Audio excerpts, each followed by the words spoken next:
Hello. Everything? I think everything is set up. I think everything is set up. I think.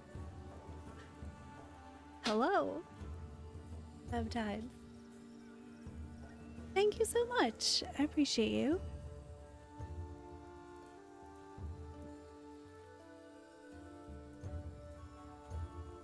Hopefully we can hear everywhere, but we'll find out.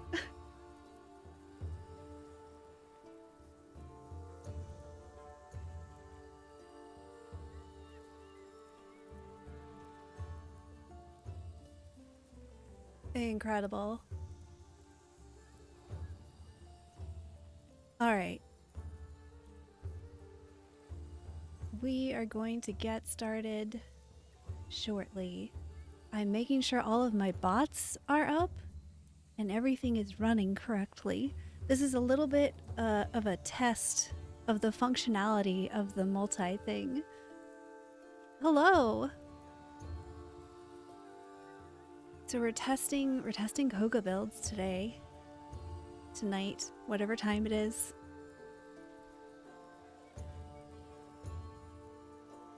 I'm everywhere. I know, I wanted to see if this would work. It seems like it's going okay. It seems like it's going fine. All right. Oh, good. Saribot is doing her thing. Amazing. Okay. Let's get into game, huh? All right. I have a couple of things I want to test today. I mean, we know there are some things that are just kind of known. I don't know how much they still need to be tested, but we're gonna be thorough. We're gonna test them anyway. I have built up several Kogas for this, so if you need Kogas, let me know.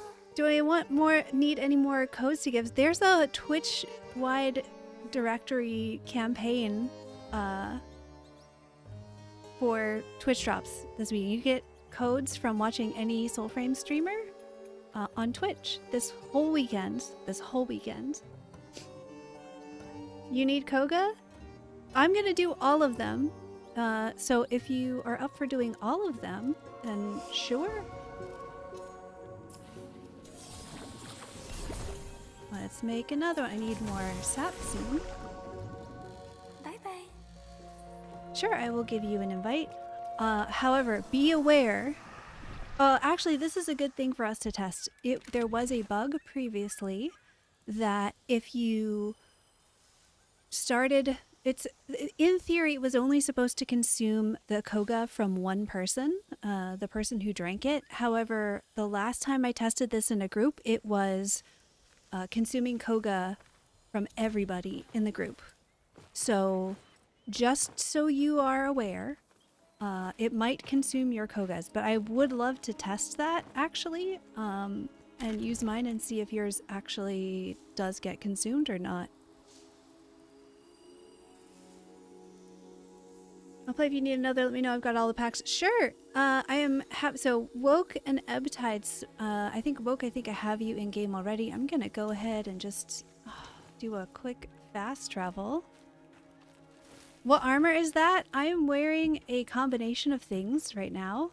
I'm happy to talk about fashion. This is a bestitched combination of the Oshelda starting pants and the Garen Rude top. I just really liked how these two fit together. I thought that looked pretty cool. Alright. So I will invite you over, Woke, as soon as I get over there. I need to adjust a couple of things first.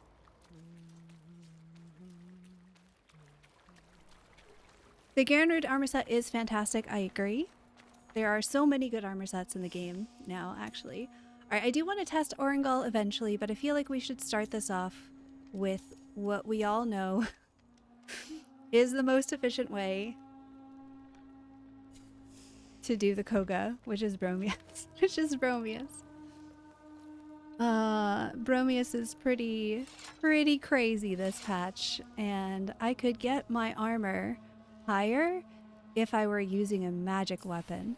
So if I really wanted to go all out on the Bromeus dam, the Bromeus damage, I would take, yeah, rumpin' and thumpin', exactly. And especially if y'all have, yeah, double slam, exactly, Woke. I would love to get, if you are open to it, get a couple of clips of how this works. Yeah, so I'll walk through my builds now, and if you're able to do something similar, that'd be great. But it's kind of like, I feel like we should show this. So maybe it gets some adjusting. So couple of things that you gotta, oh, I actually don't have max armor on this build yet. Ha!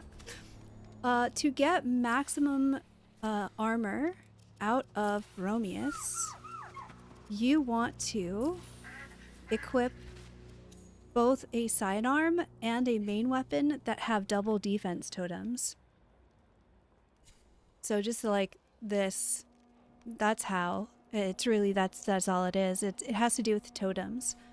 And so since I have now, you know, Archstorm on both of these, magic weapons get better results because the totems available for magic weapons have slightly better values because the duck is rare, and then the deer still gives pretty great stagger. So it's going to be a little bit higher armor with magic weapons. However, I have not attuned any of my magic weapons, any of my staffs to courage yet.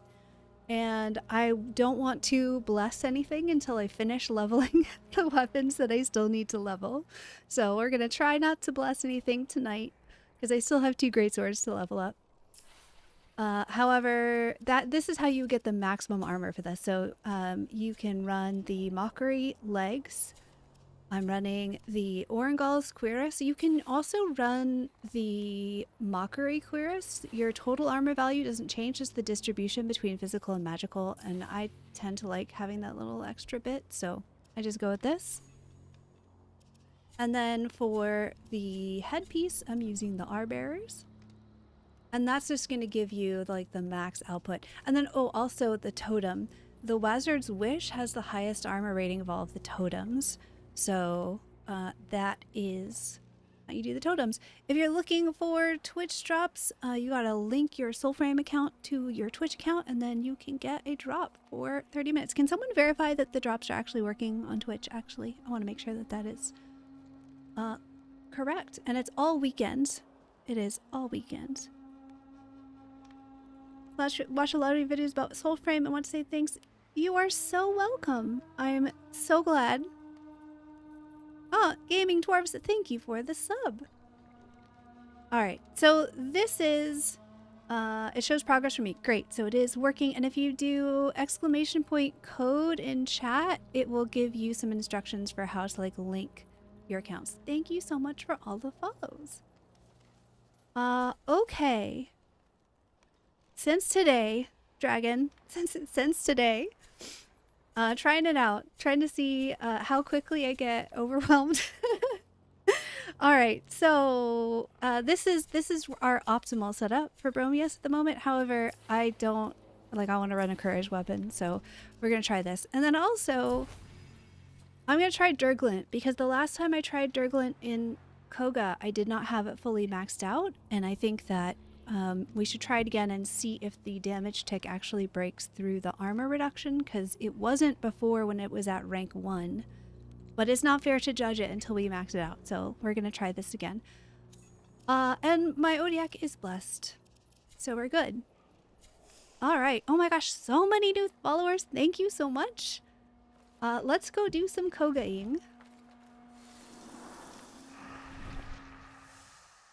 You don't know which one to watch now. Whichever one you want. If you need a code, you should definitely go watch on Twitch to get your Twitch drop at least, and then you can watch wherever you want. But I am just happy to have folks hanging out with me, so you do you, friend. Okay, we're gonna fast travel over here. I think this one's probably the closest. Probably. Yeah, let's go here, because then I can convince myself to go pick up some more sap. Hello, and thank you for the sub. I got the Paragon pack thanks to all the videos. Oh, thank you so much. I'm so glad you all love my videos. However, let me say 2 things real quick. I am not DE Sarah. I do not work for DE. I cannot fix things. I cannot change the game. I am a player just like all of you. I am in the same boat that all of you are. So I'm happy to have conversations about the game. I'm happy to answer questions. And when I do know the answer, I will offer what I know. But I don't work for DE. And so I can't, like, I'm not in charge of anything. Yeah. That is all. I think that was both the things I wanted to say. I'm not DE Sarah and I don't work for DE, so I'm sorry, I can't always help. I am not able to provide customer support.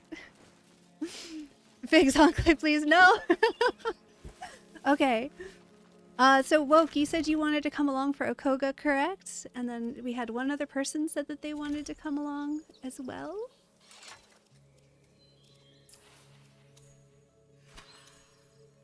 Please add chonky birds. That would be so cute. I have seen the chonky bird bug, and it is actually adorable. Who drops the new bow rune? That is Gruel Seeker Ruthos in the far northeast corner of the map. We are going to go and catch that guy on our route. I think that of all of the new, like of all of our current like rune options by weapon, Ebtides, what is your in-game name? Of all of the possible rune options between grip types, I think right now I'm most happy with the bow because there are situations when Torrent is much better and there are situations when Alka's Breath is much better, and I like that. I like that it's not this that like one is like hard better than the other one, that they are like situationally useful. So I'm pretty content with the state of bow runes at the moment. I think that's pretty solid. Ebtides in game, great. You have 5 Koga, so we test if a group uses charges. Great, I love that. Let us please test that and find out if it was fixed or if it is still consuming Koga from everyone in the group. And if it consumes your Kogas, I'm sorry, but I have no power to fix it.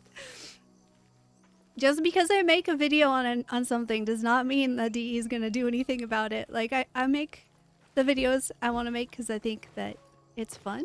And because I love the game and I want the game to be better. But making a video does not guarantee that, like, now DE is going to do stuff. That's not how they work and not how they should work, right? Like, the game shouldn't be developed according to the whims of a single player. That would be terrible for everybody. Anyway, okay, I'm done. Slash rant, let's go. All right, I'm going to use my Koga and we're going to find out if this is consuming all of them. Thank you so much for the sub and the follows. Let's see what happens. I have 5 Koga. I feel like I should have had more. Whatever. I can collect sap. Okay. Did I start making a new Koga? I think I did. Here we go. We are full at the moment. If someone drops, then I can absolutely invite you in. And then if after this round is over, we could always do another. All right, so it's not consuming woke hopes. So it looks like that bug has been fixed. Hooray! Yay! This makes me super happy. Okay, so it looks like we have 2 Bromeuses, 2 Bromii, which is perfect because I would love to show why Bromeus is crazy this patch. Bromeus is so OP this patch. I don't think we're gonna need the healing. I appreciate the sentiment. However, I don't think we're gonna need it. All right. Let's go smash a spider.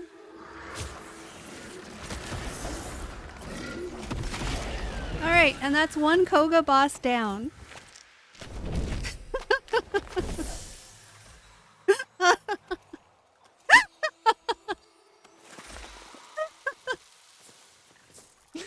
So, if you would like to know a good build for Koga, is this. We'll do a couple more like this, and then yes, let's please switch off Bromeus, because if I want to like actually test builds, literally no one in the party can be running Bromeus, because Bromeus is too strong. Yeah, you literally missed it. Yeah, that's what I'm saying. All right, let's head up to Goth, and then we can do one more Bromeus demo on Goth. We'll have to like give people a countdown so they know to like, we'll have to account for stream delay so people don't miss it. I don't know what happened, but Bromeus is just crazy this patch. It's wild. Oh, I got really close. Is someone up already aggroing her? Oh, someone's aggroing her. Oh, I'm aggroing her. How do I have aggro on Goth already? Where are y'all? That's weird. That's very strange. Alright, well, we're about to smash her because we have aggro. So, yeah, let's just... Oh, let's smash... Let's head back into the zone because it's gonna kick us out of Koga. When it goes all red like that, it thinks that you're trying to run away from the fight. So you gotta go back to where she spawns. And then it will bring her back. So at the moment, it looks like she's just fighting all these mockeries that spawned here. I'm gonna try and get rid of the mockery so that we can get her to come back at us. Because if we go out there where it thinks that we're leaving the fight, it will just bug out the whole thing. This has happened to me before.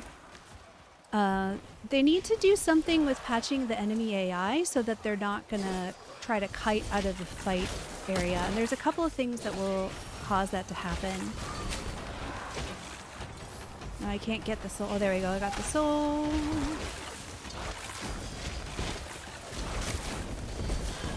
Alright. Can we get her to come in here? Hello, lady. Can we just get the mockeries? I guess Goth doesn't really want to play right now. She's too concerned with the mockeries. Hello? So if you use Bromeus, every boss becomes the sergeant from Warframe? Yeah, kinda. Bromeus is just very strong. I think maybe if I stay in here, because I'm the host, y'all can go out and kill the mockeries and then kite her back in here. If your screen starts to turn red, you probably should run back. But if you can bring her back here, that would be great. Am I in NA? Yes. I am in North America. All right, yeah, I think we can run thump. She's close enough. Let's do it. 3, 2, 1, go. Yeah. Bromeus is just crazy right now. Like, Bromeus is just wild. Bromeus is just wild. All right, gonna check chat and see what I missed. They were mocking her. That is a great pun. Okay, I'm sorry. That is kind of great. Yeah, so I normally I try to mix up stream times. Ooh, I got another Durglant. Between evening and afternoon my time so that we can catch folks at different time zones. So I know I'm going to be streaming tomorrow, probably even later than tonight, and then Sunday I will be streaming during the afternoon my time. So if it's already pretty late for you, then Sunday probably will be better timing-wise. Okay, well, should we do one more in Bromeus and then, because that was a little buggy. Let's do one more. Let's do Nell Knight in Bromeus and then we will switch packs and do something else. Thank you so much for all of the new follows. I appreciate all of you. And then before I switch off, I will go through my build again so that anyone who's hopping in now can see how I am pulling off these shenanigans. Although to be clear, it's I don't know that it's super necessary to do things exactly this way. Oh, I was gonna test Durglant though. Alright. Here we go. You should probably look at the stream if you want to see how we're doing this. Precast, Song of Growth, and Hippity Hop, and Smash. Oh, sorry. Did you also do it, or did I just one-shot him? Did we both slam? Did I just one-shot the Null Knight?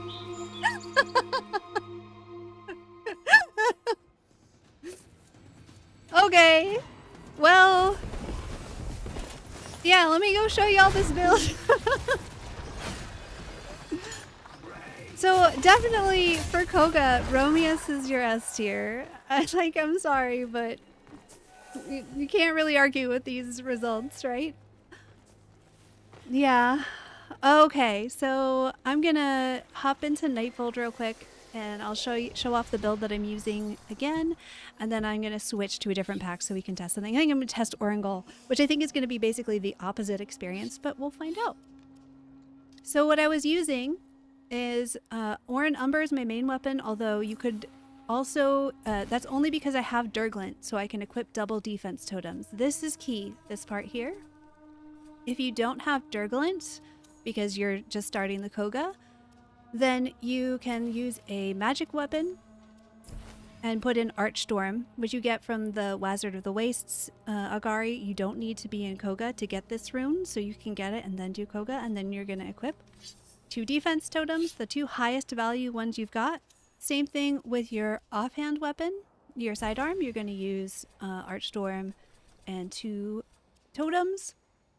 You want to go full courage. You don't really need to worry about your weapon damage because with Rump Thump it's kind of irrelevant. You're going to go all in on courage. You are going to take as much Moor's Pride as you can, and then the rest is up to preference. I highly recommend Sympathy and Akin for healing on Smite and cooldown reduction. And then all you need to do is remember you precast Song of Growth before you go into Smash, and then you Rump Thump on the enemy's face and they will be dead. And that is it. The end. So yeah, knock yourselves out. Go have some fun in Koga. Oh, and then you want to wear the Wizard's Wish also. Sorry, for your Bromeus build, Wizard's Wish, because it adds a little bit more armor. And then for armor, I'm using the Mockery Deathrot. I'm using the Arbearer's Helm. This is from Kabocha. And then this one is from Thricebound Impid. And then you can either use the Orangol chest piece or you can use the Mockery chest piece. They have the same stats. So that is how my defense is so high. It's the combination of these armor pieces plus the totems that I get from having the magic weapons. It gets higher if I put in like a magic weapon. It's just, it's a little wild. Yeah. It's probably something that ought to get attention. Probably needs a little bit of adjustment because I don't think that we should be one-shotting Koga bosses. I don't think that is a thing. That is probably not intended, and like we're still so close after an update. It's not super surprising. All right, we're heading up to Kabocha next. And if you're in my squad, I beseech you to please not use Bromeus so that we can in fact actually test things. Talking about her build like people talk about their expensive outfits. Listen.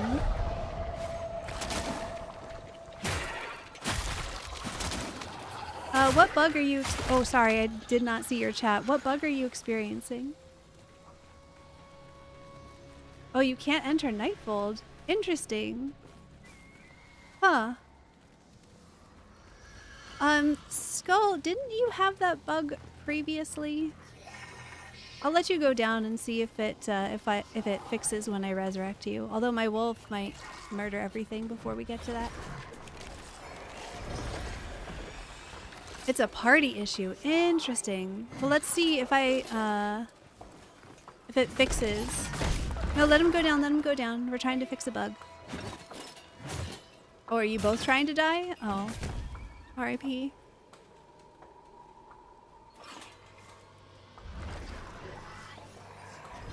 Is there a good resource to look at builds? Because I've just been vibing and leveling. Honestly, vibing and leveling is a good place to be right now. 4 builds? While these guys are... Oh, I can't go into Nightfold while this is going on. I just put out a video about virtue scaling, and in there I do talk about builds at the moment. Right now, basically, courage is super strong. And sympathy is good for healing, and that is about the end of it. Oh, let's see. I'm gonna res my friends, and then I can show you some things about builds. definitely it does get more interesting when we're talking about other packs. And so part of what I'm doing this stream is trying to figure out what is working, what is not working, and how to appropriately advise people on builds, because I'm not sure that I know yet. I don't think that I've had enough time to really test things. Alright, still busted. You don't have to leave the party because I cannot invite anyone else while, like, once Koga is started, you're basically like stuck in Koga. And then, or once Koga has started, I can't add more new people. The team is basically fixed. You think totems should increase your defense or leave it to the weapon perks? I don't... You know, look, there are some things that I do have opinions on, and I will absolutely share them on. How to go about balancing things with armor and totems and stuff, I don't know. I'm glad that's not my job because it seems complicated to me. Because we do need armor to deal with some of these attacks. I mean, it's a big issue with the wolves right now, is like, Orengal wolves, don't... Ooh, I have a smite, I should test this. Orengal wolves get one shot by pretty much every enemy except this guy. Yeah, and this is not proccing through his armor. Like, it's cool, this rune is cool, but the damage is getting reduced to 1 because of armor. So, I think that there are bigger issues with the armor mechanics at the moment, and that is more complex than I really know how to deal with. Like, I can recognize that it is an issue, but I think fixing that is complicated because there are so many different parts that affect it.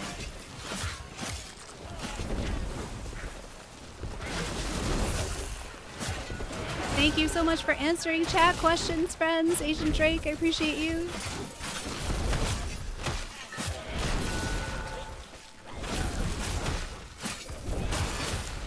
So do I think we need adjustments to armor? Absolutely yes. We definitely clearly need adjustments to armor. Is that having to do with like adjusting totem values? Is that having to do with, you know, maybe it's adjusting the scaling strength of Rum Thump and then like making armor like a percentage damage reduction instead of a flat damage reduction? I think that there are many different possible solutions to that. So yeah. Alright, I have my answer now for Durglint, which is that it's just not strong enough. It still doesn't do enough damage in Koga, unfortunately. Is Tessin good? Yes. Yes, I will put on Tessin next. I want to do one more boss with Orengal and give the wolves a chance. And then I will switch to Tessin and show you that Tessin, yes, is quite good. In fact, it is bugged at the moment. It's bugged to make it even more OP than it normally is. Longtime Warframe player that recently got founders for this year. Bits have been super helpful. Thank you. I am so glad. That is what I want the most, is for them to be helpful to folks. I try so hard to keep them as up to date as possible, and I'm genuinely delighted whenever DE makes that difficult, because it's just... I have played games before where it felt like, you know, players were screaming into a void trying to get some support, and it is actually really awesome to see so much changing and developing and work going on with the video. Archery in this game is... I don't know. I'm biased. I don't think it's OP. I think archery in this game is good. I think hail is pretty strong this patch. I don't know how I feel about that. For me, I have always felt that like hail of arrows doesn't need to be super, or arrow hail doesn't need to be super strong because of it not needing the like skill challenge of hitting. But I don't know. Alright, so let's let me test these wolves really quick before you run in and thump them to death. Pretty sure they're just gonna die. Pretty sure they're just gonna die. Yeah, there goes one. There goes the other. Yeah, I like, you can't... The heal is nice on the Howl. Alright, we can smash him now. The heal is nice on the Howl, but like I have like nothing now. Like, I have almost nothing from my pact at this point to help me with this fight because my wolves are both dead. I don't think I can Werewalker him. Let's find out. I mean, it's not going to matter because this guy's going to attack me. I can't finisher them? Yeah, it's too bad. I mean, Orangol is still extremely good in a party, though. It's basically, in Koga mode, Orangol becomes like the ultimate team support. Right? You are the ultimate buff envoy. Because if I howl before they cast Song of Growth, and then they cast Song of Growth and do their Rump Thump, that means the armor buff is going to be stronger, which means the damage from Rump Thump is going to be stronger. So Orangol is an incredible support pact right now. That like Howl's Smite buff and Courage buff is crazy good. Crazy good. It's just unfortunate that I think solo Orangol is going to be pretty tough. But let me switch to Tessin. Okay. I actually think I might do a quick change of outfits here.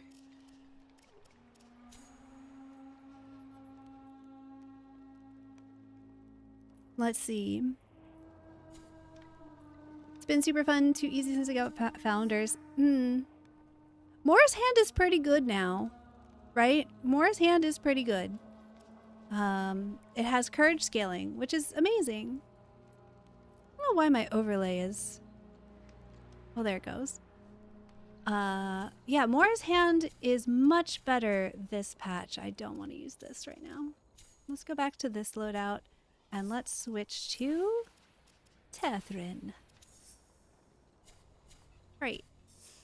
So we'll look at Tessin being crazy. Oh, and then let me check my totems and my rune. What rune am I using? I think I've got Alka's Breath. Yeah, I've got Alka's Breath on right now. Personally, I just like Alka's Breath a little bit better. Because I do love me some damage. Ooh, it's a rare duck.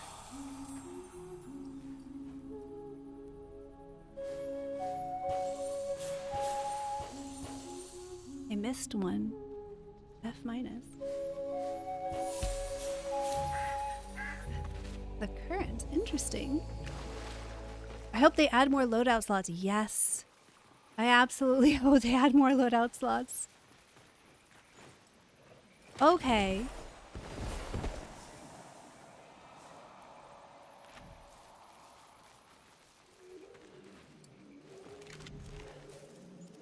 I am heading there. I feel like this game needs backpack cosmetics. Interesting. Maybe. Thank you for all your videos. Oh, you got in on the preludes. Amazing. When will the next big update happen? Soon. They just posted an announcement in the Discord today that they are doing the next update along with a winter event. They're having like a... Oh gosh, what is the name of it? Hold on, now this is going to drive me nuts. I'm going to go look it up. There's a winter event called... Thawtide. Happy Thawtide. So I would guess maybe in 2 weeks or so? They did not announce a date with it, but they said that there's a winter event coming out called Thawtide. So we should expect... And they said that it's coming out with the new update, so there will be more stuff. There's going to be new runes. Yeah, new runes, new weapons, quality of life stuff, some fixes. Burb event. Yeah, the Burb event is the Thawtide event. That is the thing.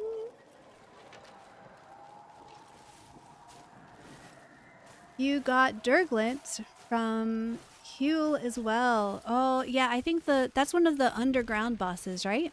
The ones from the instances, which you need to go into certain entrances to be able to find them. We'll see. They're all kind of towards the end of the route, so we can go check them out after we finish the boss routes. See if we can find one of those. I found the spider one. So I have actually seen one of them now. It helps knowing which entrances to go in. Need to increase my carrying capacity. What do you mean, Skull?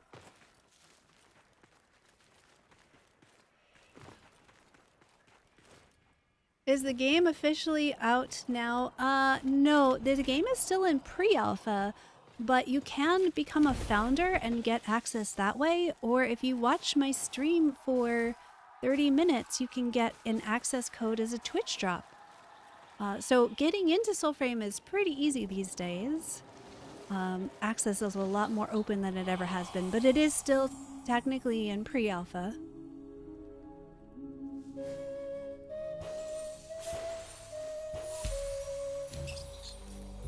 Durglint is a bit bugged. It doesn't get any increase from the final upgrade, but even if it does, I think it would still be on the weak side. Yes, that's kind of my experience of Durglint as well.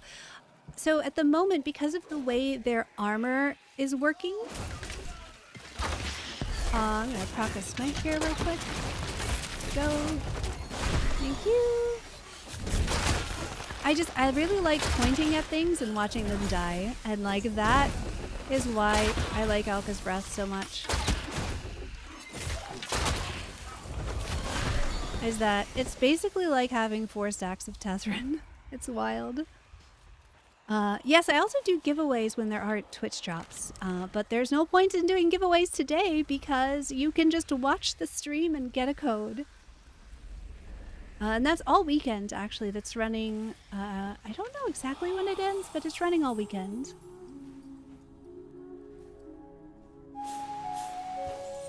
Yeah, several of the runes are interestingly bugged right now.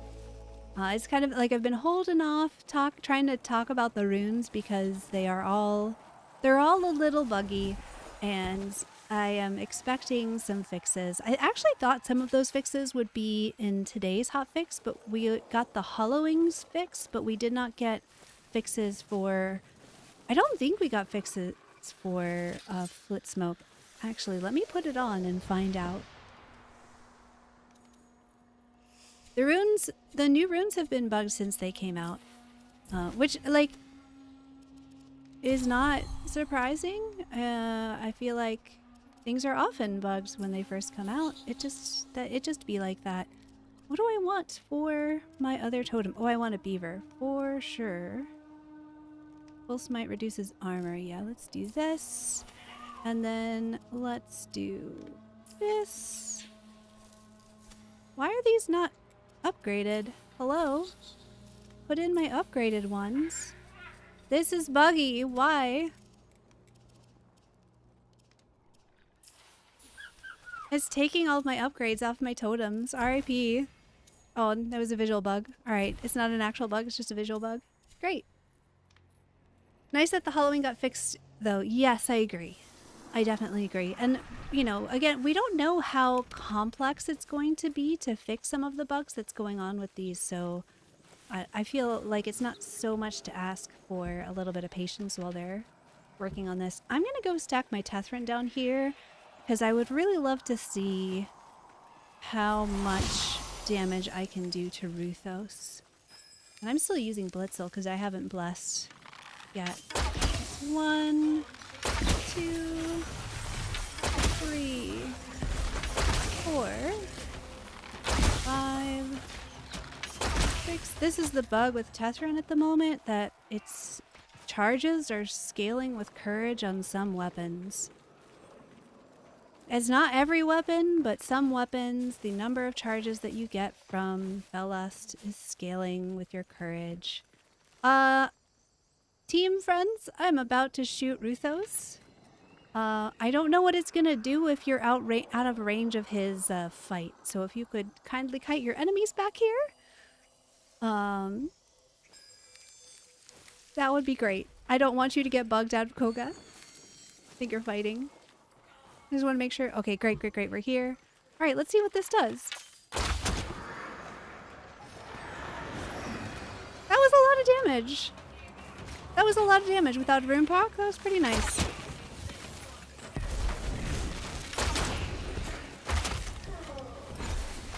That's not too bad. It would be more if I procced a rune, and it would be more if I put in a duck and did like a floating headshot. There's a new totem that does like a floating headshot. So, Tessin is pretty strong. It's not quite as strong as Bromeus because you need more prep to get that kind of output. And then on top of that,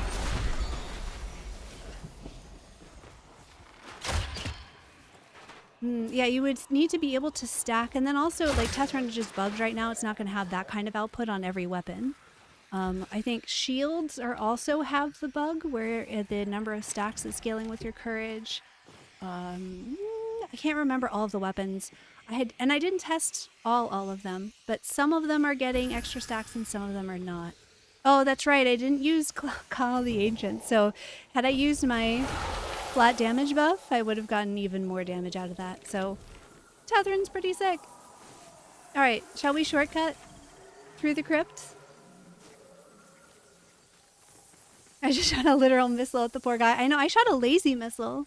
I didn't even go for my full max damage. Why am I bugged? Why can't I run? DE... Why? Look at this. I'm at half speed again. Any consensus on bow builds? Yeah, this bug is pretty rough. Let me go into Nightfold and switch to Orangol so at least I can move around. I guess I'm going to play Orangol for the rest of this Koga. Any consensus on bow builds? Are you talking about combat arts? Thing number one is this patch courage is just OP. I have very much in the past been a fan of, like, you can make any virtue work for you, and that is less true this patch. Unfortunately, they changed some things about how scaling works, and you know, before you didn't get a huge amount of virtue, a value out of grace and spirit, but you did get some, and so you could choose to run that. And now it's like courage just gives you so much value. It is really tough to make an argument for running the other virtues on high level content. That said, when it comes to combat arts for bows, it's really about how you like to play. You'll notice when I play, I basically only use arrow hail to proc my smites.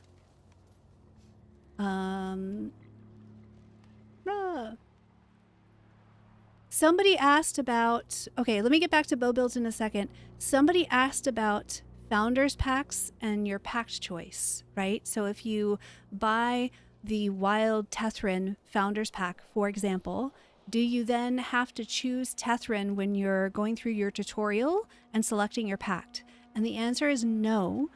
If you are a founder, if you decide to buy Wild Tessin because you like the Tessin armor, you can still choose Oshelda or Sarin as your starting pact when you start the game, and that would basically give you two different packs to play with as you're leveling up. So it is a pretty good advantage for new players. Once you get to a point where you can swap factions, then you can buy the other packs from the factions also. So eventually you will be able to unlock all of the starting packs. It just takes some time.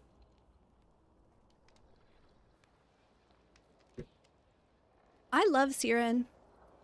It is definitely something where the pact abilities give you a bunch of like combat utility and you have to rely on your weapons for damage. You're very welcome, Hexy. Okay, we are switching to Orangol because I have the bug that sometimes happens in Koga where the game thinks that I was abandoning a fight, which is kind of wild because I just... Am I normal speed now? Or am I still... No, I am slow.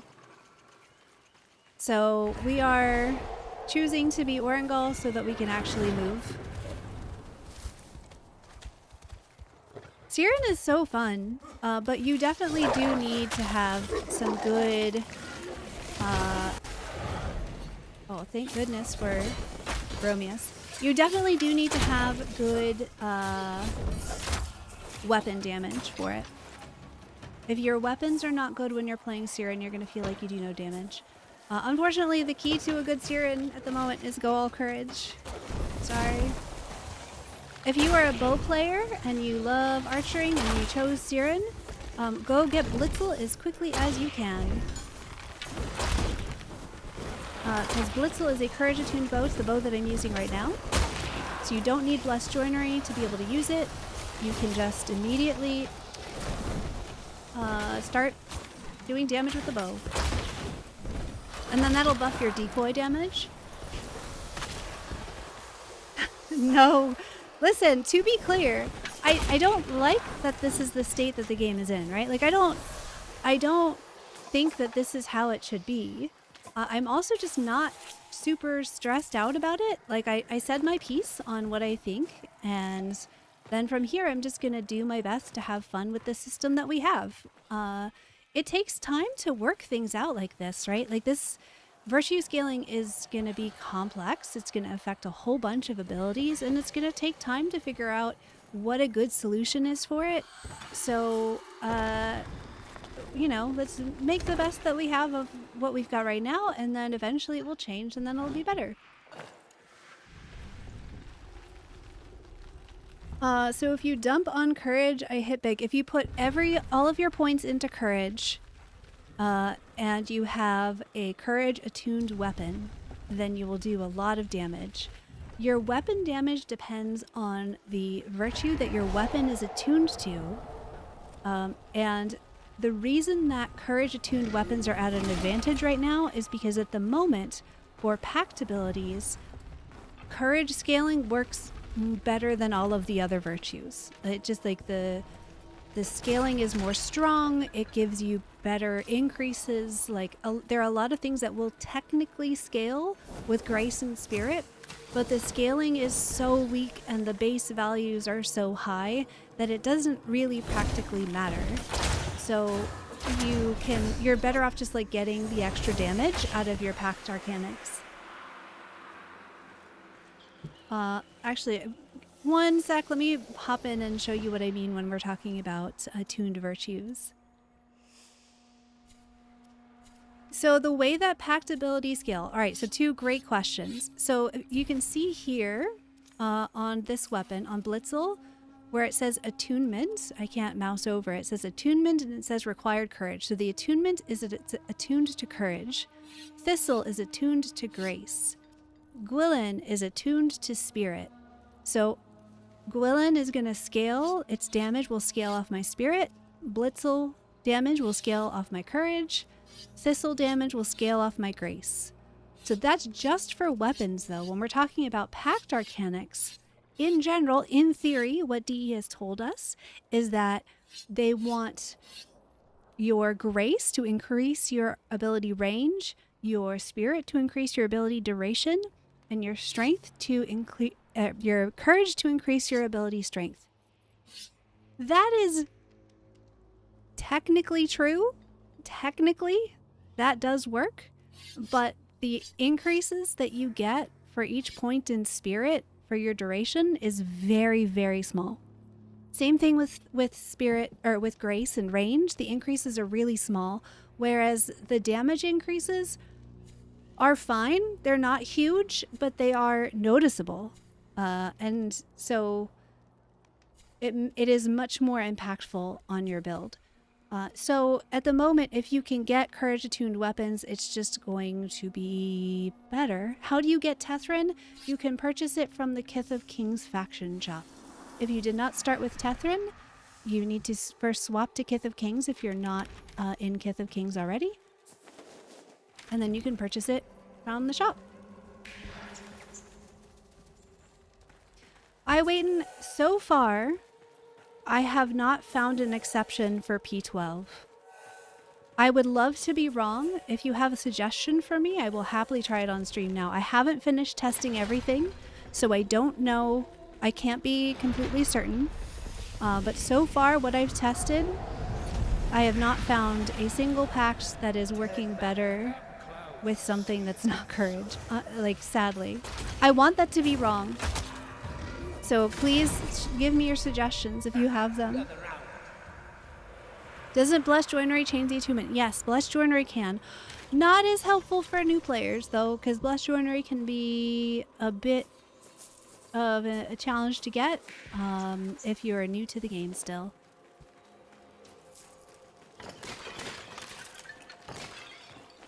You're very welcome. I'm glad that you enjoy the vids.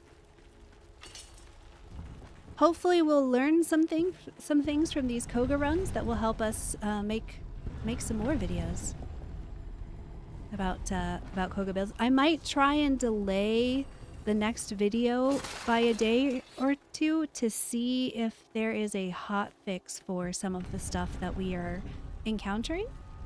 Because I would expect that I don't expect. Usually DE does quite a few hot fixes soon after updates. And even like well into updates, so I would imagine that as they find more bugs, they're working on them, and yeah.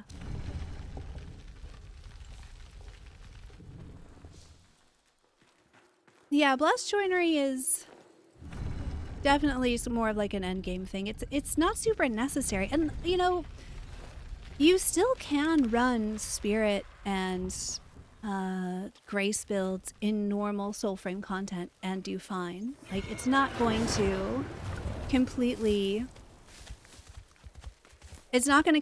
ruin your gaming experience to not be courage in normal mode. It's really only an issue when you're doing stuff like this where you're in Koga and you're trying to maximize your damage output, and it's also like, you know, you could just have a Bromeus. Then it doesn't matter, you can run whatever you want. You have the thing that will get many overhauls? Maybe. Oh.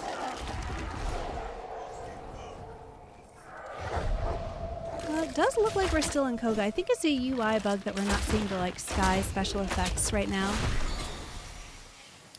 Staff builds. Sure, we can go look at staff builds, absolutely. Let me not be in combat actively.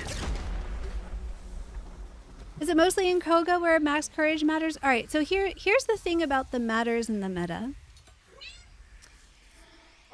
You can care as much as you want to care. Soulframe is similar to Warframe in that if you really just want to run your full spirit bow build, which by the way,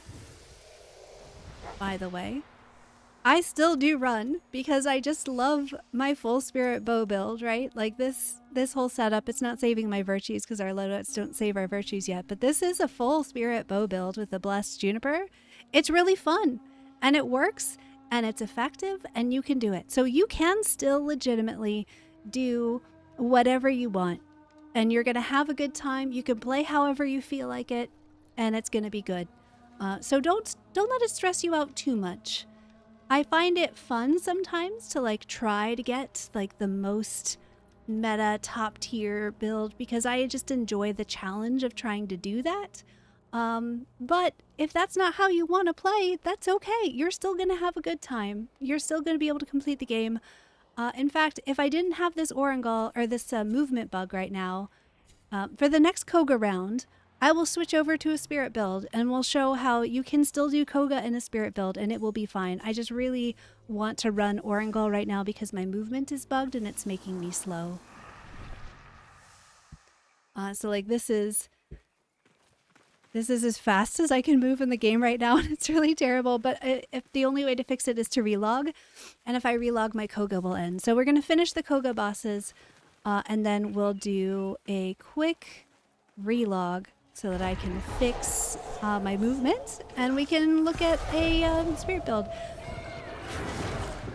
Oh, I didn't get my finisher. Stand aside, human. Thank you so much to everyone who's coming in from YouTube, watching the videos. I really appreciate all of you. I'm glad that the videos are helpful and that they're helping people get into Soulframe. Like, even when I am at my most salty and complaining about, like, you know, whatever, I don't know. I try not to complain too much because I find that we just don't need any more negativity in the world. But, like, you know, even when I'm frustrated with things like, oh, this meta is not my favorite, or, you know, this thing doesn't work, I still love the game. I still love the game so much. All right, let's try and proc a smite so we can show what's up with Flint Smoke. Hello, can you please give me a smite? Thank you. So Flint Smoke's bug at the moment is that Oh no, they didn't fix it. It's refreshing. Maybe they did fix it. Hold on. I gotta roll. I gotta roll my way. Let's find out if it is still broken. Oh yeah, see, it's still broken. So Flint Smoke is supposed to refresh on kill, and it's refreshing on finisher instead. So you don't have to kill it to refresh the duration, which means you can just be like permanently invisible. It's kind of wild. Alright, what did I miss? Hold on, I think I missed a reply to something that I had asked. I don't know.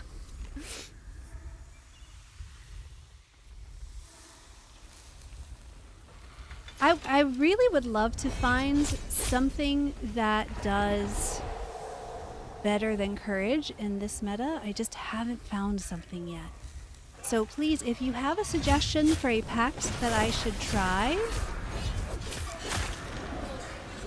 please tell me and we'll try it out. But after my movement is fixed.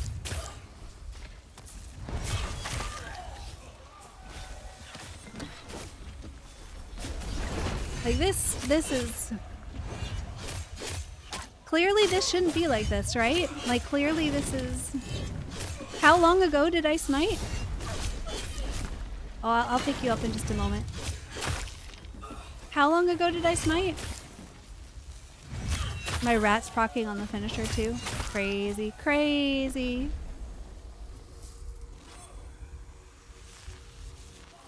Hermit Invis Side 09 would be proud, yeah.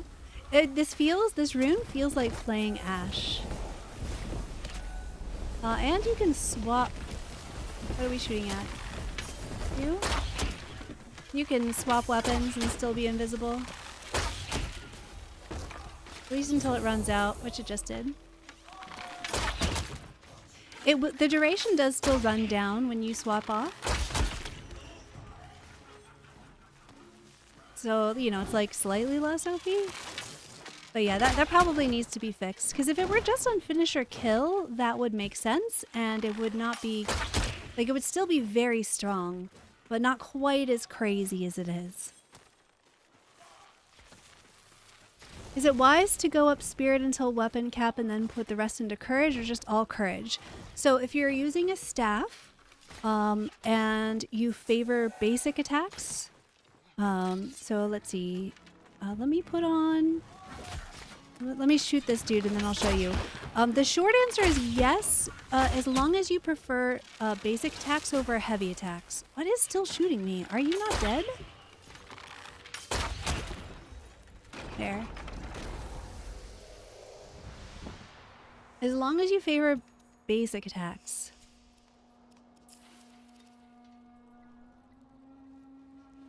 So the attunement cap is for your base, like your regular attack damage.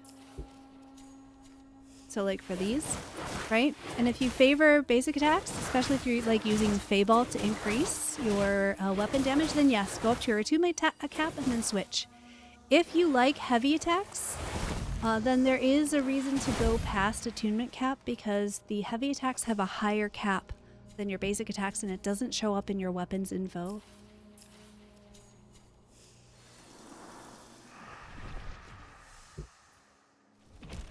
Does that answer the question about staves? I hope. I hope. I'm trying to keep up. I'm trying to keep up. Oh, I hope this movement bug gets fixed soon. This is big sad. Wait, which pact are you thinking scales better with something other than courage?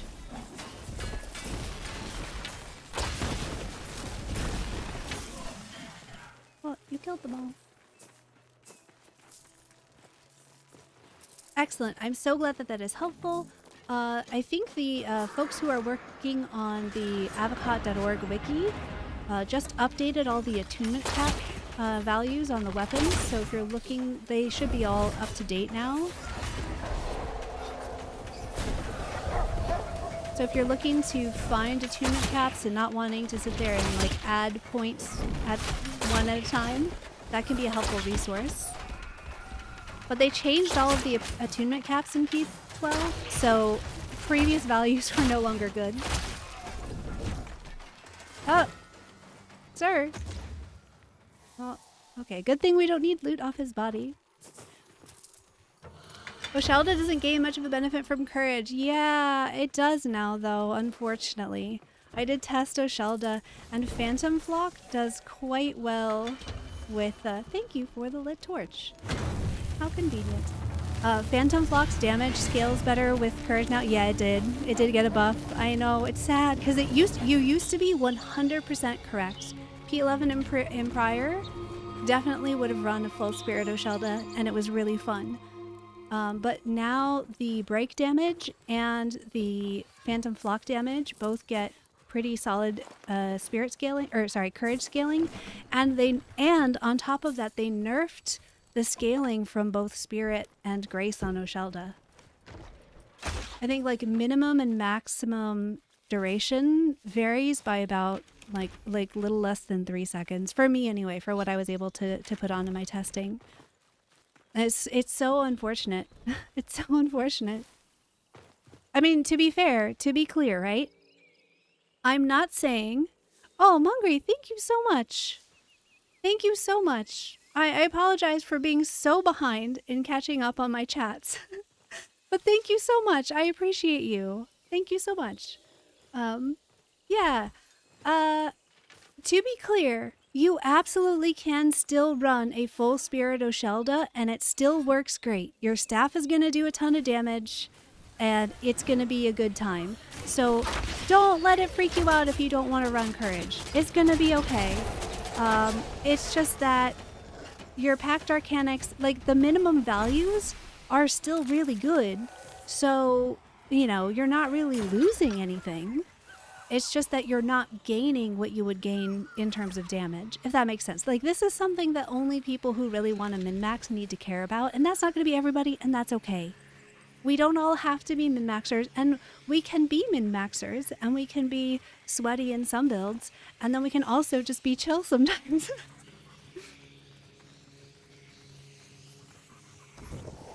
I feel like if there were like a tagline that I was going to try and like cultivate for my channel, it would be, we can also just be chill sometimes.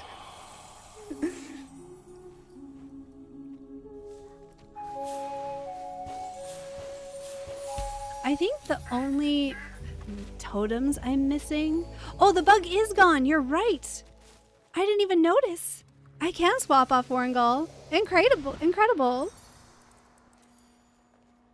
Hello! Welcome in!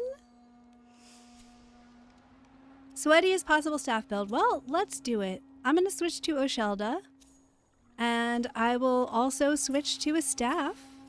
And we'll look at staff builds, and we'll do, well, I'll also just go all in on Spirit. There's still some UI bugs with this stuff. Thank you for the sub. Alright, so I'm getting up to 45 Spirit, that's not too bad. What am I running on my combat arts? Keep in mind, combat arts are gonna get changed. This is all getting swapped. Ooh, what do I want here? I think I want more scry. Because the lock-on you can bypass, but the projectiles are pretty slow, so at long ranges I actually do like the lock-on. How's my gear score? The armor rating, or if you're talking about, has to do with the armor that I'm wearing. Oh! I should be wearing probably Mockery for this build. And this, because this is all bestitched. These are not the actual pieces I'm wearing. And then also totems. Your defense totems are going to affect your total armor rating. Let's try out the hollowing, shall we? Oh, they said they fixed this, so let's try it and see how fixed it is. Oh, it's very nicely fixed. There's still a little bit of a visual bug, but that's okay. I like that. Very nice. Okay, so we're going there. We definitely want the smite chance. So important things to think about when you're building your staff. Everything wants smite chance.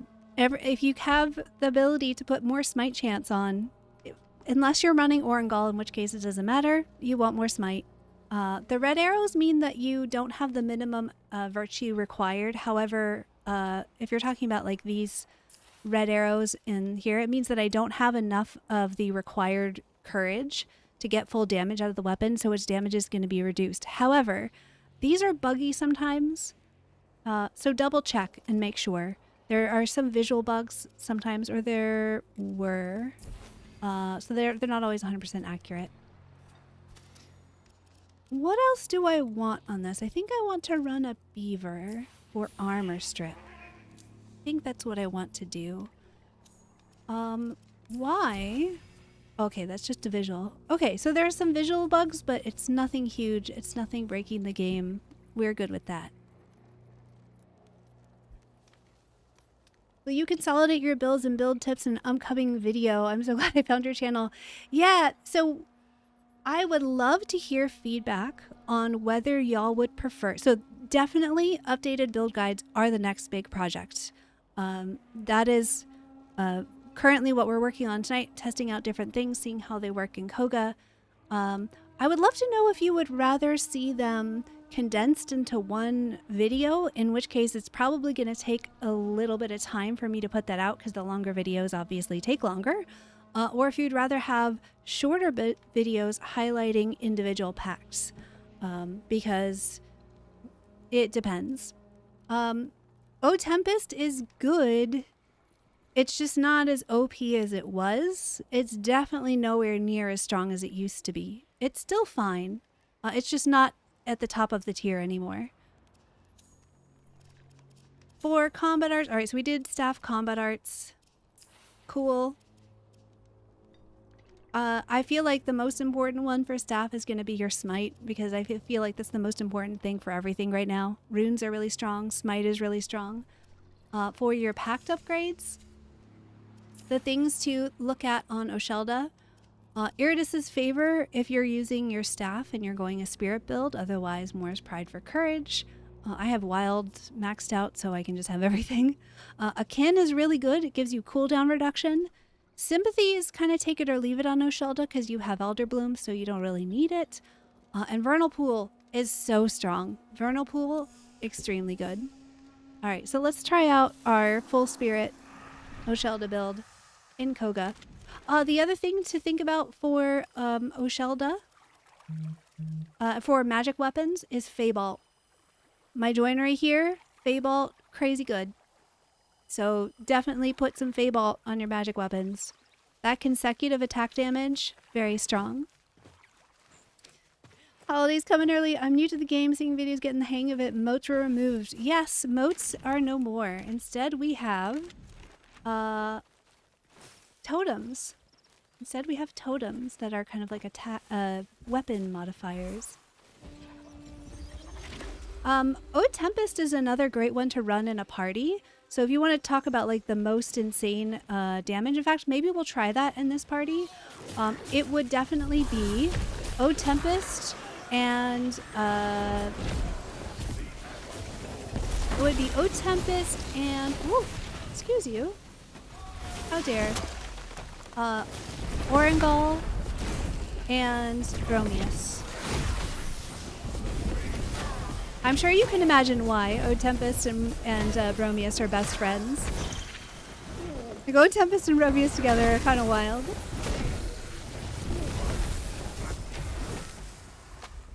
Very nice, huh? And so, like, I'm still doing fine damage. The Feybolt helps quite a bit get past gray bar issues.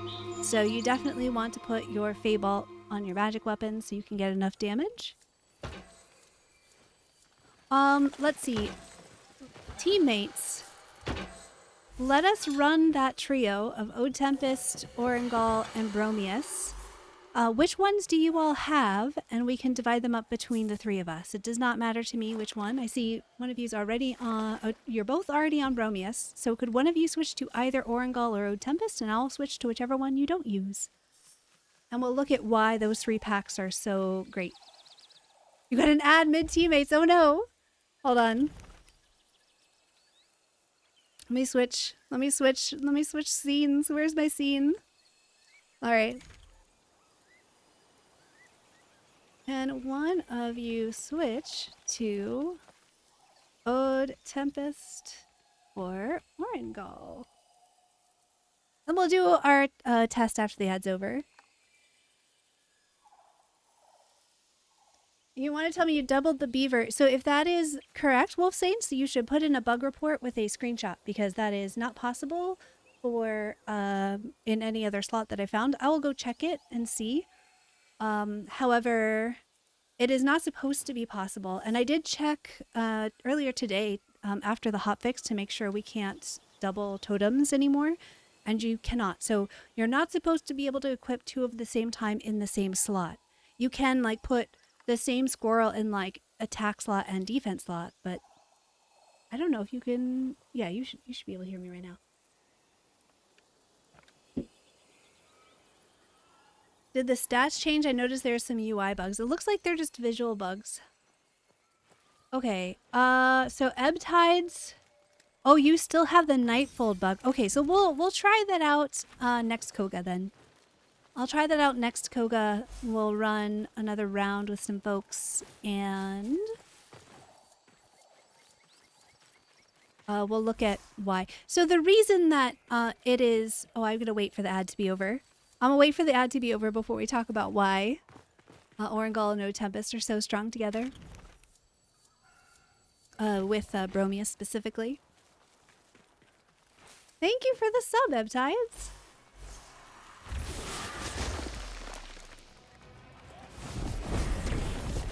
I run the number of ads that Twitch requires for me to disable pre-rolls. That is all.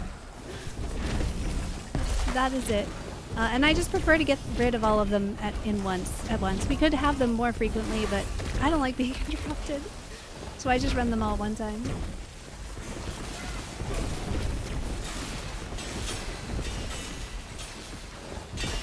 Yeah.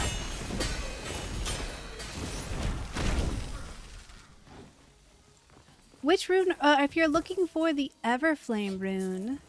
Oh, they cannot hear me probably. The Everflame that goes... Torch Turnal, the polearm rune. I think it's Torch Turnal, right? This one drops from Kabocha.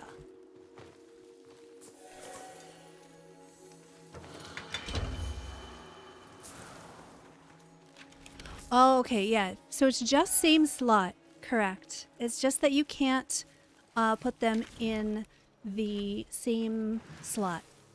So you can't have two utility squirrels that are the same.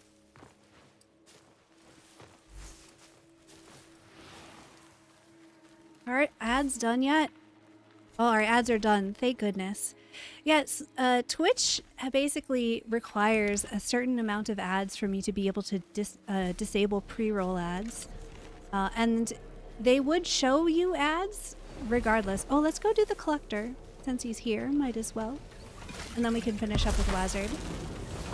And so I just prefer to get them all out of the way at once so that we don't have to keep stopping for them. But if enough people find it really annoying, I can break them up into like a shorter ad break every 30 minutes.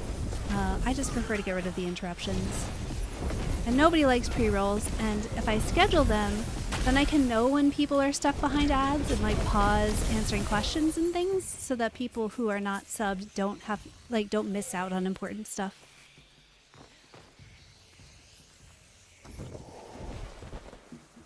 Rachel, thank you for the sub. Okay. Yeah, I mean, we're not that far off. Yeah, let's go do a collector and then we'll finish up Wazard. And then I know I said we were going to go and find the underground ones, but since you all are both locked out of Nightfold, I think we probably just like start a fresh Koga. What's my FOV set to? The maximum that it can be set to, which is 69. Because this is a DE game. Ooh, I got my Halloween proc. Let's proc it on as many of these guys as we can. The Halloween.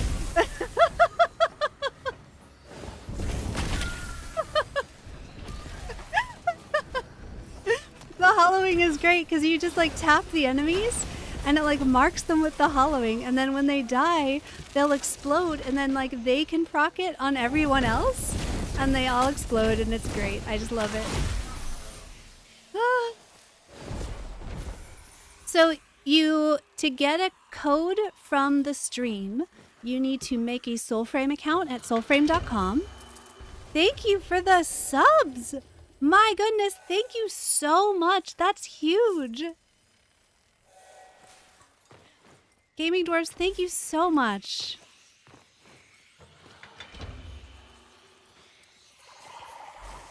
That is incredible. I appreciate you so much. Do I have a vid on where and how to farm certain materials? I don't. I have a very old one, but I don't have an updated one yet. If you're looking for where to farm things, the place to go is called Soulframe Plus. It is a website that's run by LVMine, and there's also like a mobile version of it, and it has all of the crafting materials and where they drop. Thank you so much again. Thank you for all of these subs, all of the gifted subs. Y'all are fantastic. It's frustrating they don't have a little flavor text in the description to show where they come from. Yeah, it would be cool, right? They have so many other types of flavor text. Why not there? Oh my goodness. Thank you all so much. This is phenomenal. Okay, wait, I was explaining to someone how to get a key. You have to go to soulframe.com and make a Soulframe account, and then link your Soulframe account with your Twitch account. If you do !code in chat, it will tell you all the steps for how to do that. Although it does have a cooldown, so it doesn't get spammed.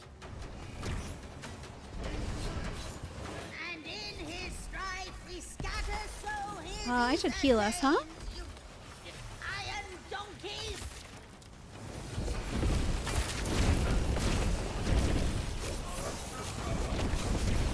Huh? Alright, we got our room proc. So yeah, I mean, this is full spirit Oshelda in Koga on the collector, right? Like, this isn't exactly like easy content. And we're doing fine. We're doing great. We're not having any issues. Now, to be fair, we do have 2 Bromeuses in the team. That makes things a lot easier. However, I am definitely clearly contributing to the fights. I am doing some damage. I'm helping out. My rune is accounting for quite a bit of that for sure. But like, I'm not gray barring on the enemies, and we have heals. So you can absolutely run full spirit builds even in a courage meta and do fine and have a good time and be successful. You can still play what you want.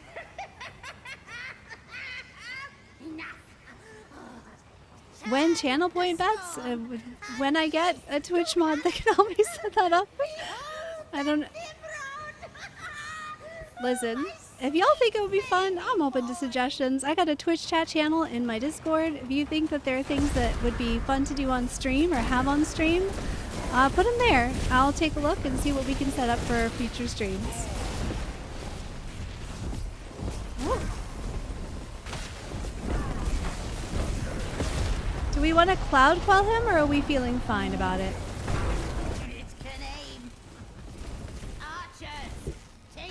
Oh, I got a rune proc.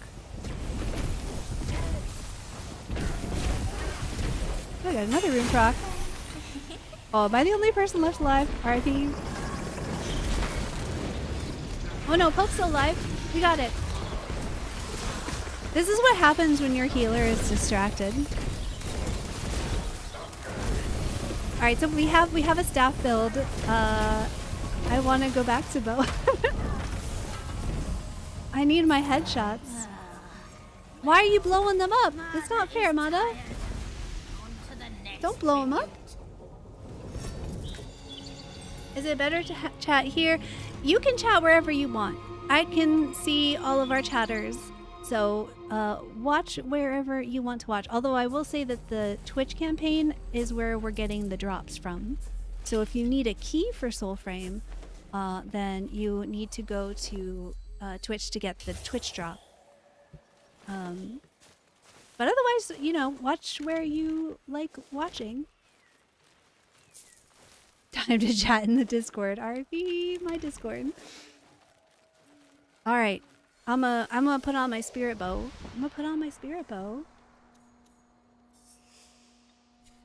Actually, since we're showing different builds, let's do Grace next. Let's do Grace. I'll take all these points out. These are not my actual virtues right now, but switching loadouts just bugs your UI a little bit, which you can fix very easily by just doing this. Maybe pick a weapon, maybe like pick a weapon packed to armor? What do you mean, Wolf Saints? I think I missed some context. Trying to catch up. You can make, oh yeah, you can't delete, you can't reset accounts yet. I am eagerly awaiting for them to give us optional resets so that I do not need to make a new account every time I want to update a new player guide. I have too many accounts now from Twitch drops, from just trying, like anytime that they have a stream or something where you can get a key as a drop, I've been getting new accounts that way so that I could give guides. But all of the codes that people donate, or the codes, obviously the codes that I get from DE, all go to players. But the ones that I get myself through Twitch drops, okay, let's go. I've had to use for making new player guides. So I'm very excited for resets.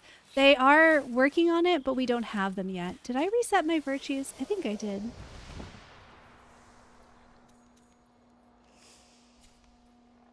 Okay. Yeah, a lot of folks want the ability to reset so that they can replay through things without having to lose their account. So I definitely understand the desire there. The sound effects on this bow are so good. They made that little ping just a little bit louder so that you can hear your charge shots better, and I just love it now. Like, it is so clean. It's just, it sounds so good. It sounds so good. So I'm full Grace Sarin right now. And I can still take care of stuff, right?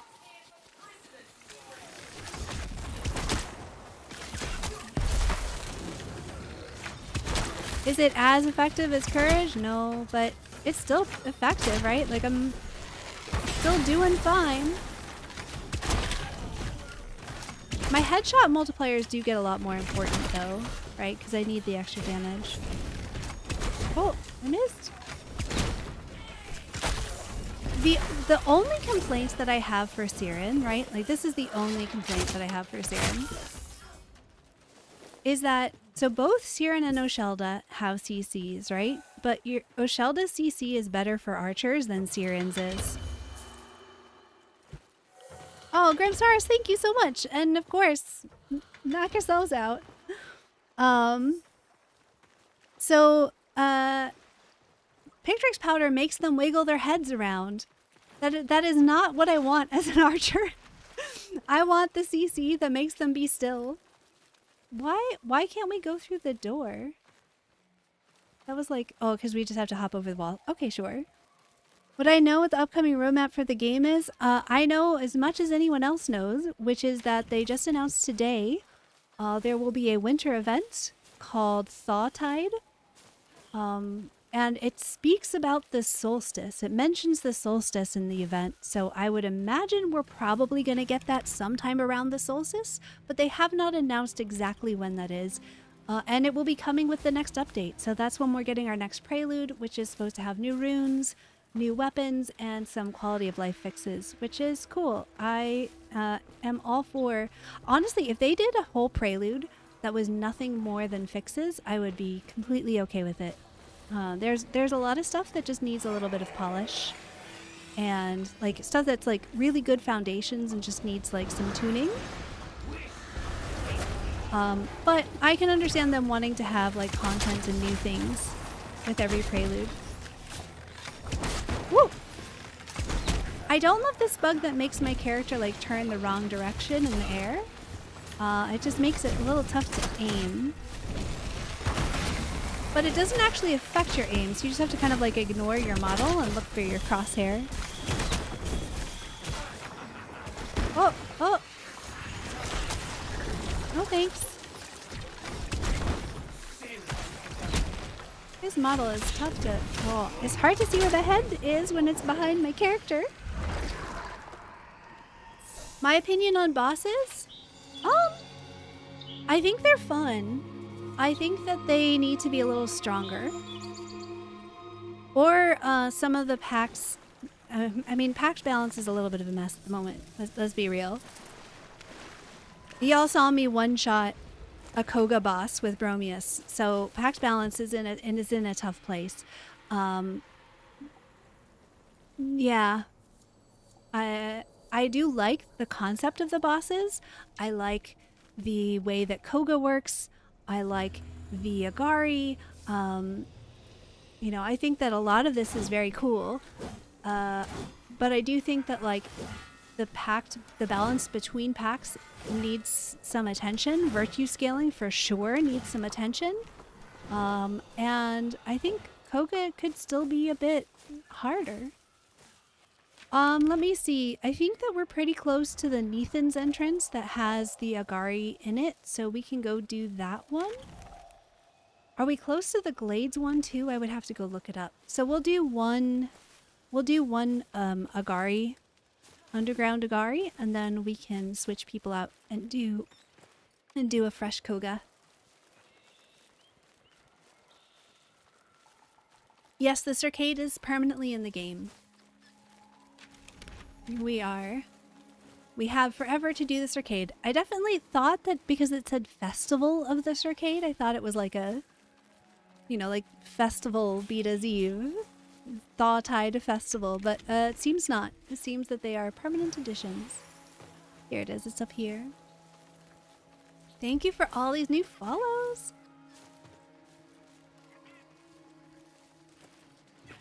Oliver, this is the first time I've seen you live. We'll be doing a guide on how to improve your game at some point. So I do have some updated build guides. And yes, I am currently working on updating build guides. I'm hoping that we'll see a few more fixes maybe early next week. So depending, I might try to delay working on the next, like starting the next video. We'll see what happens. We'll see what happens. When things are clearly like bugged in ways where they're just like not functioning as intended, I try to give DE a little bit of extra time to correct those things before doing a build. One thing I might do, because a lot of folks have been asking about build guides, is maybe put out a bunch of shorts while we're waiting for these fixes. Do like a short on each pact, so that we can look at like what are the builds right now, because it takes quite a bit of time for me still. I'm still pretty new. I've been doing content creation for 7 months, so it still takes me a pretty long time to make these things, and by the time I get the video out it might be like out of date, which is, you know, par for the course. That's just how it is sometimes, and that's totally fine.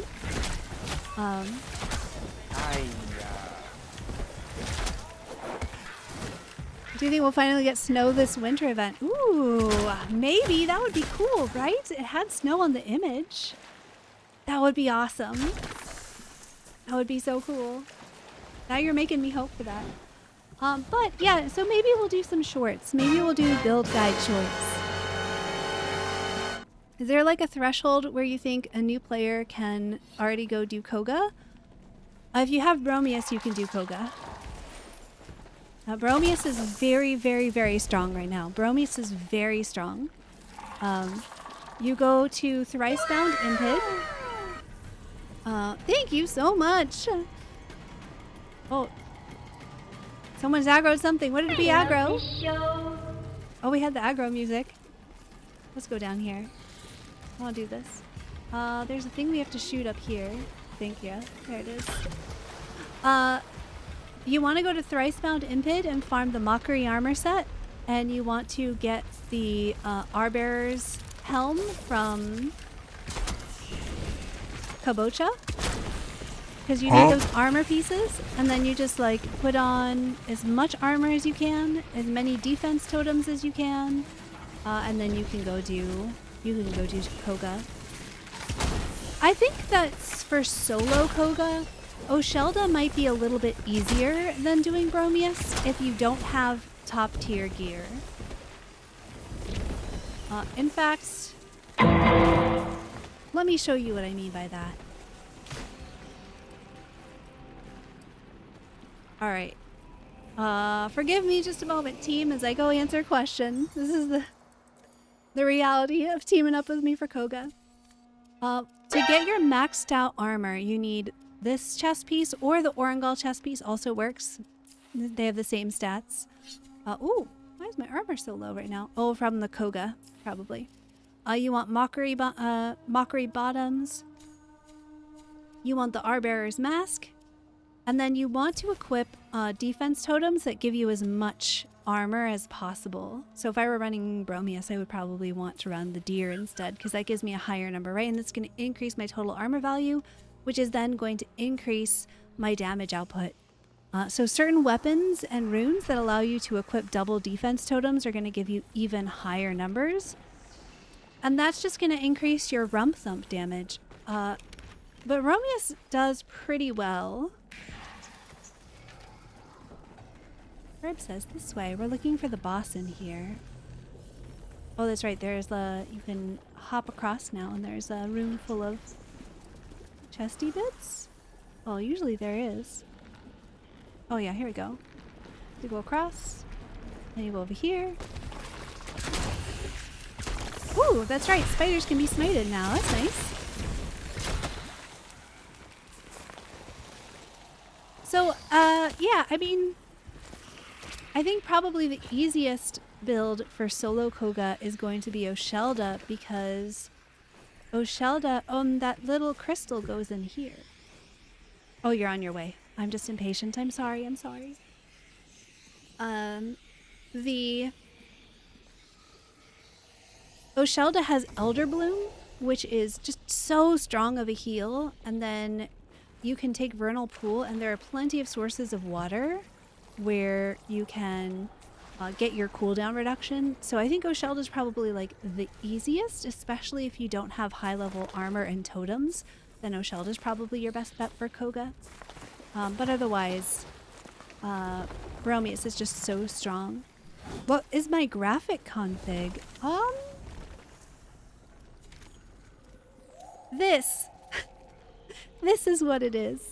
I will just slowly scroll through this, and you can look at how I'm doing my graphics.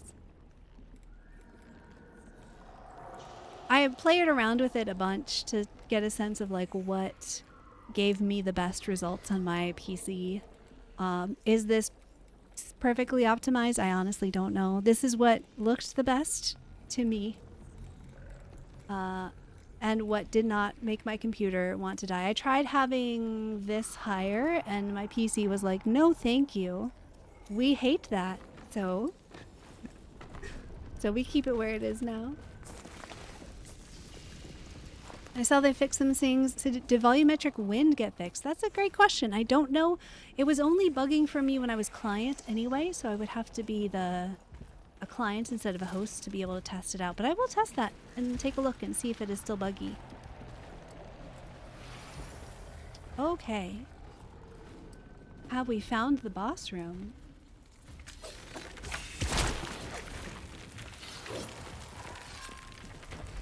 I don't think this is it. I would guess that she probably shows up in a specific tile.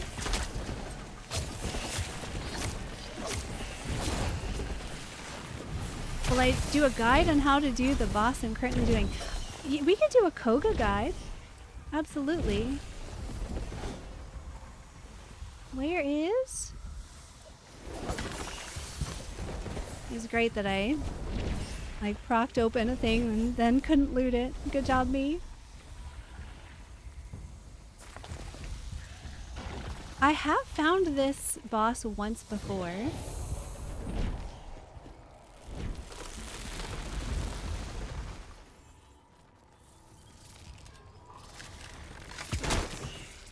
She should be in here somewhere. I wish that, you know, when you are doing Koga, like the Agari icons appear on the map. I wish that that were true inside the instances as well. Because some of these tiles can be pretty long.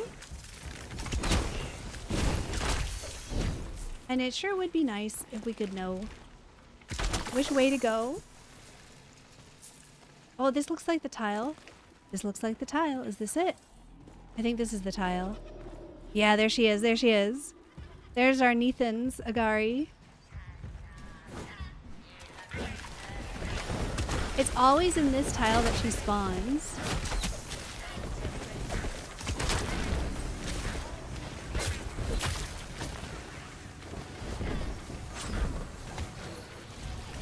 Ooh. Oh, I missed. Okay, let's use some packed abilities, huh?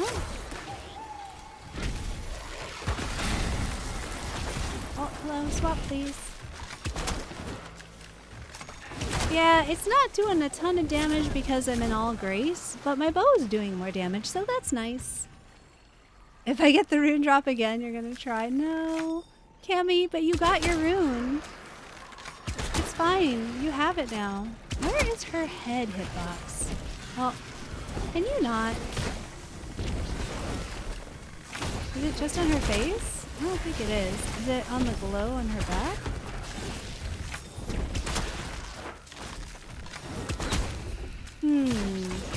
Oh, okay. No, doesn't look like that's it. So it's gotta be her face, yeah?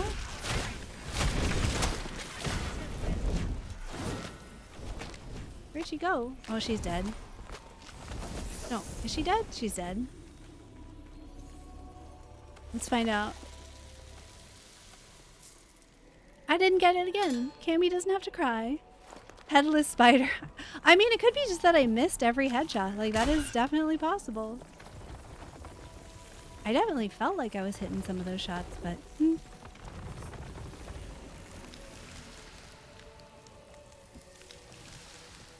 Okay.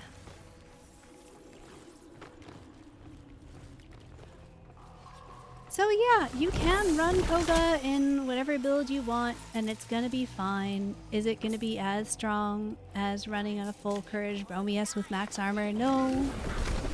But that's okay. I wish that the difference between the like maxed out builds and the not maxed out builds were not quite so obvious as they are this patch. There's always going to be something that's stronger than everything else. That's just kind of the nature of games, right? There's always going to be a meta. And I do like that I do like having things where you can run off meta and it's like viable, right? Like, I don't want it to be like, oh, you can only run this, otherwise you're going to have a terrible time. That would be awful.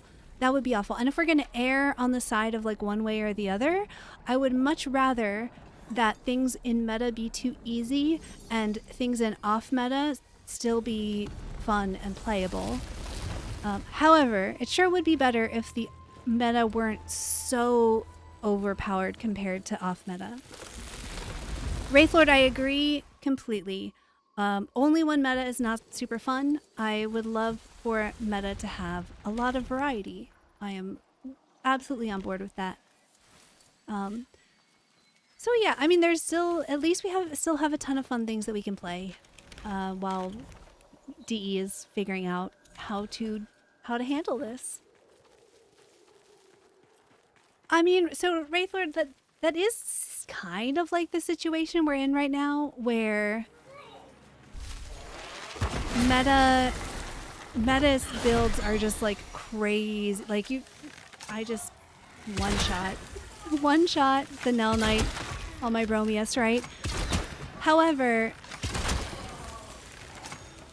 okay, Cogah, I don't want to have to shoot you, sir.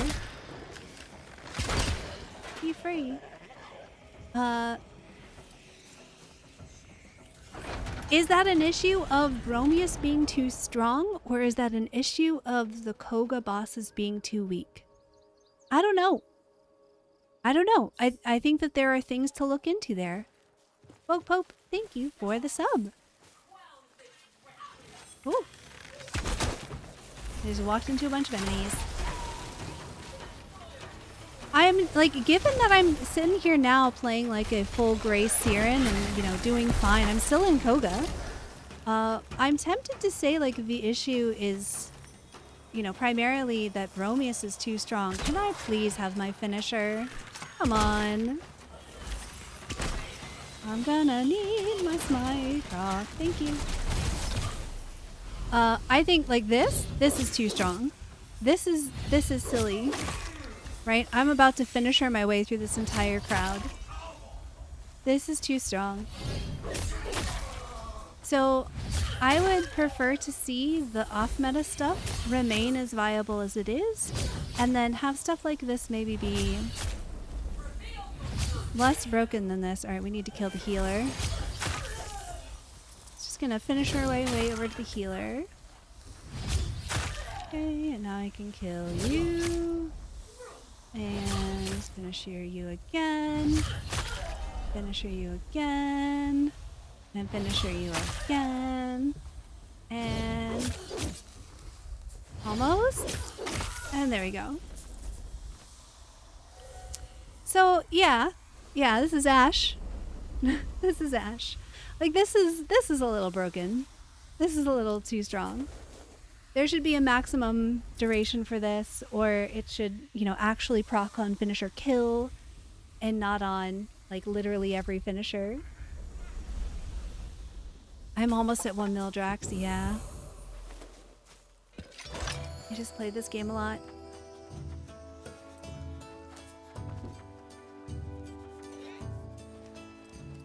Let's see, how long have we been streaming? Okay, so we're getting pretty close to my Koga being up again. We are not quite there yet, but as soon as my Koga is up again, we can do a fresh round. I will have to relog though, because it still sees me. I still have not seen the little cutscene that happens when you die in Koga. They said that they fixed that this patch, right?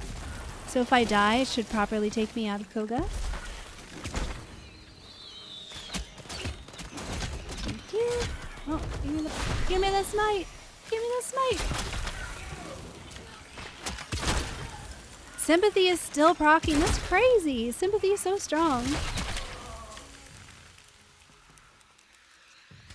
I have not woken up from the nap yet. Should we go check the napping mechanic? Let's go find something to kill me.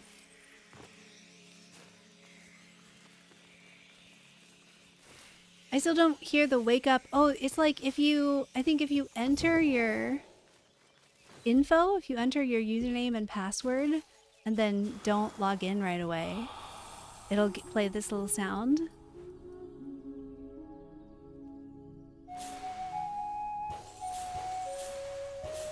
Which instance is best to farm for steel or iron? My recommendation for that, what you want is weapon racks. Weapon racks give you a lot of steel and iron. So what I would do is if you come over here and like go all the way down here into Fort Carlisle, there are a bunch of weapon racks all along this path. And then you can come back out and go in and out of the Undercity, which I think there's an entrance right here. And that will give you a good amount. Or if you don't want to zone in and out of an area to farm them, the Undercity has lots of weapon racks. But loot weapon racks whenever you can. It gives you metal bits for crafting stuff. And go find some webbit wood sap. And then we'll relog and we'll do another Koga. When is character customization coming up? We can't change hairstyle currently. I don't know. It was supposed to be this patch. I wish that it had been, but I don't know. If you're just joining and haven't heard already, I'm not DE Sarah. I am a different Sarah. So I have the same information about the game that everybody else has. I don't have any privileged information about when updates are coming. But I too would love to have hairstyles. In some of the guides that I have been doing, my characters had different hairstyles, and that was because I was using an account where it was like a new one. When new players go through, the hairstyle that they end up with is based on the choices that their mom made, that they made for their mom, but you can't change them in game. But I'm supposed to be DE, Sarah. No. I'm sorry. I cannot help you with everything. I'll try to help with what I can help with, but I don't know the answer to every question, and I definitely cannot make patches happen. Do I feel like glamour should be reworked? I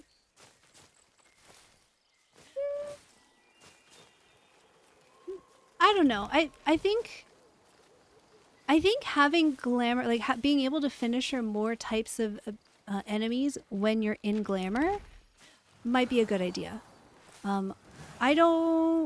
I would want to hear from DE first, like what is the rationale behind which enemies can or can't be finishered, before I would have an opinion. Like, is there a balanced reason for that? Like, what is the point of that? Do I think that the ability needs to be reworked? No. I think that if they were going to change what enemies can be finishered, it would need to be a universal change. Like, not just glamour, but like, why can't I finisher everything? So, I think, yeah. Can we finisher these? So, you can't finisher things that are... Oh, you can't, yeah. I feel like... Yeah, that would need to be a universal change in general for how, like, finishers work. And I do feel like more consistent systems please my brain, just because I like consistency. But again, I would be curious about, like... Oh, I was going to try and die. I'm just going to let these guys kill me. I would be curious... Oh, I finally got it! I've never been so excited to die in this game. Oh, it's cute. She's like dreaming of running around. That's so cute. Oh, that's really cute. This is really well done little scene. I love it.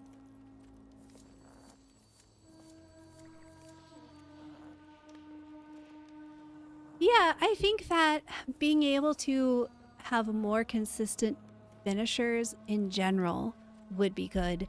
I don't think that this needs to be specific to glamour, though, and I don't think glamour needs a rework. I think glamour is fine. But taking a closer look at which enemies can or can't be finishered and under what circumstances, that I think would be pretty great. You can change hair in journal. Okay, so I don't believe this is working yet. Let's find out. Because if it is, I'm going to be real happy. Let's find out. And then by the time we're done, we should be able to Koga, which would be good. So let's see. Because the last time I tried this, it did not work for existing characters. I will be so happy if it is actually fixed now.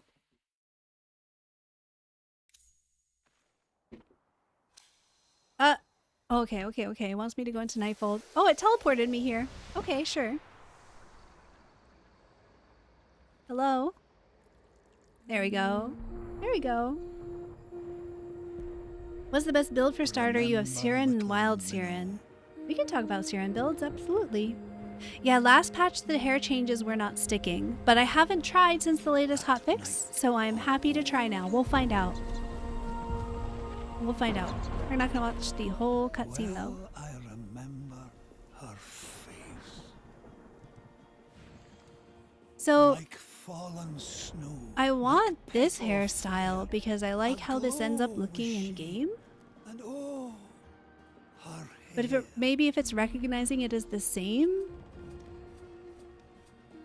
But I want this one. like webbed roots, I want this one. three intertwined.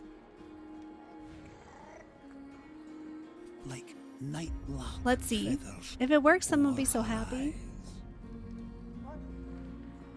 I want this song. I want this a Like full version sproutling of this song. seed, Do their all the green big underground growth dungeons have a Koga boss, and are they guaranteed spawns? The Koga bosses have Last love she specific saw was dungeon you. entrances that you need to enter in order to get them to spawn. Soul Map currently, or no, sorry, no. Last it was that The sent you Avocot so. Buddy app has timers for the underground bosses, and if you click on the little map location ping icon, it will show you which entrances to go in to get their spawns. That is definitely something that I can put in the next video that I put out. Or maybe just do a short on to get that out sooner. It worked! It worked! It worked! It worked! I have better hair! Oh my gosh, it works! I'm so happy. Oh my gosh, what do the other hairstyles look like? Do we want to check them all? Oh my gosh. I like this one though. I think it looks cool. Do we want to try all of them? I don't know if I want to play through the... Okay, should we try one more? I am not replaying the start. I am replaying the... Oh, yeah. So I just replayed that from my codex. It's the War Songs Fable. Go to Verminia in and out? Oh no, is it gonna change it? Is it gonna take it off? No, but I like it. Oh no, no, no. Bye bye. Alright, R.I.P. R.I.P. It only works until you change your bestitched hair. That's a big sad. Big sad. Jagmas, I have heard that the replay is bugged for some people. If you are being affected by that, you can do a search in the Soulframe official Discord, and there is a thread that you could bump if you are hoping that gets attention sooner rather than later. Oh well. Thank you, Ferondis. Your introduction was being a naked prisoner, then getting your head smashed. No, that is still there. That introduction is still there.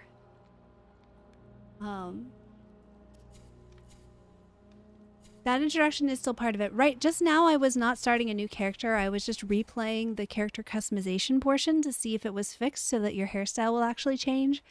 Unfortunately, it does not stay changed. Hopefully they put that in soon. You transformed your Starling to a courage weapon? Yeah, I should do that. I'm gonna wait though. I need to still level up 2 weapons. Let's go to another build and we'll level up stuff. Oh, we were gonna test out Bromeus plus Oringal plus Ode Tempest.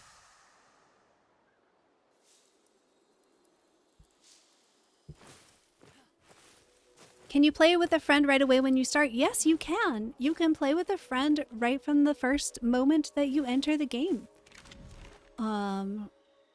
That is something that they have done very well in Soulframe. That is really easy to team up with people. Fables can be a little bit buggy in co-op, but DE has been fixing those bugs very quickly. Let us head over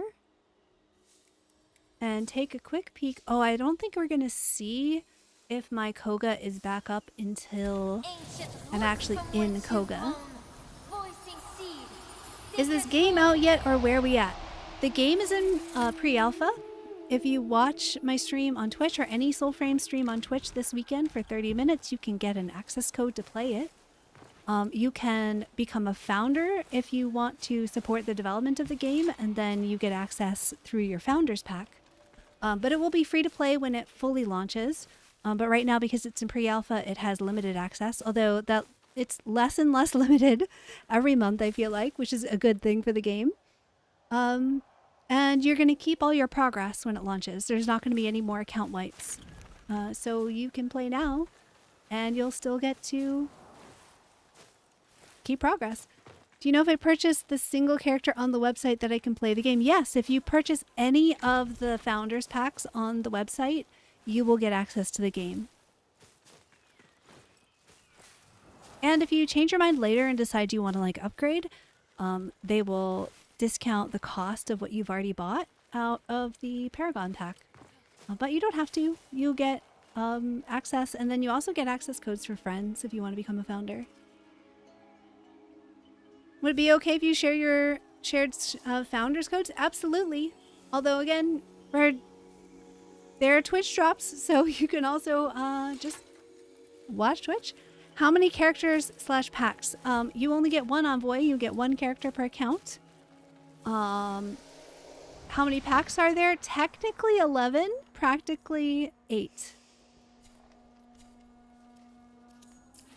So these are the packs that we have in game right now.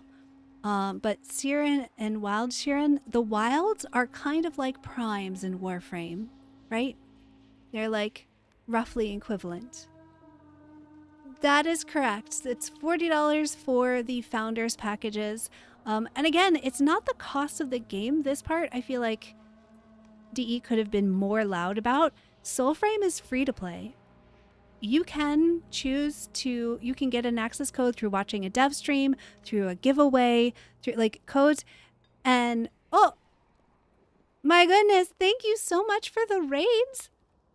Hello, Bardini. And Exani? Oh, Mickey V. Oh, Mickey 7. Is it Mickey 7? Am I saying your name right? Name's right? Can we get shout outs for them? Multi-chat is read-only mode. Okay.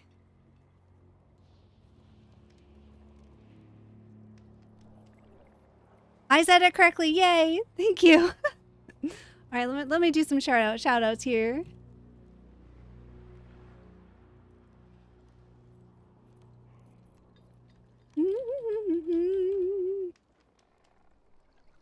Mickey 7.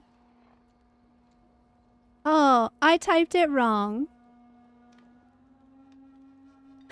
Hello, Grey Bardini. Hello, Mickey 7. Thank you so much for the raids. Oh, because there's 2 underscores. Cool. I have to wait. Oh, I see. There we go. Thank you. I have to wait 47 seconds before giving another shout out. So we're just going to all like say that Mickey 7 is amazing. We're going to do another shout out in a moment. Hello. How was your stream? Maggie, I trust you. Can you make sure that we get both shout outs done correctly? It is wonderful to meet you. Stream is going well. We just finished up one Koga and we've been chatting about stuff while I wait for my next Koga to be up. Thank you for the follows and the sub. And we've been chatting about builds and we've been chatting about metas and basically everything. All kinds of stuff. I need to level up my greatsword. I have 2 more greatswords that I need to level up. And I've told myself that I'm not allowed to bless anything until I finish leveling. Can I defeat all bosses with 1 Koga potion? Yes, as long as you don't die. The Koga lasts until you die. So if you don't die, then yes, you can defeat all of them in 1 potion. And then also, if you are in a squad and you go down, a squad member can res you. So you're more likely to be able to get through all of the bosses without dying. Been loving greatswords, they feel so good. I agree. I think the greatswords are really fun. You want greatswords so bad? Purity you get from the Mendicant King. You get fragments from killing the Mendicant King. And then Needle's Eye, you definitely get fragments from doing tier 2 faction tales. You might also be able to get it from tier 3 and from Discharge Nimrod. I have heard people say they've gotten fragments that way. I have never gotten one that way. So your mileage may vary, I guess. But I can definitely confirm that they come from tier 2 faction tales. Where do you get the recipe for Koga from Verminia? It might not appear until you kill your first world boss. I'm not 100% sure on that. I'm not 100% sure on that. Alright, I'm taking all my points out of Grace, putting all my points into Courage, and we're going to level up the Purity. Regular Nimrod gave you one? Okay, so it seems like Needle's Eye can drop also from Nimrod. And I think, Skull, weren't you the one who was saying to me also that you got a fragment off Nimrod? Was that Purity or Needle Eye?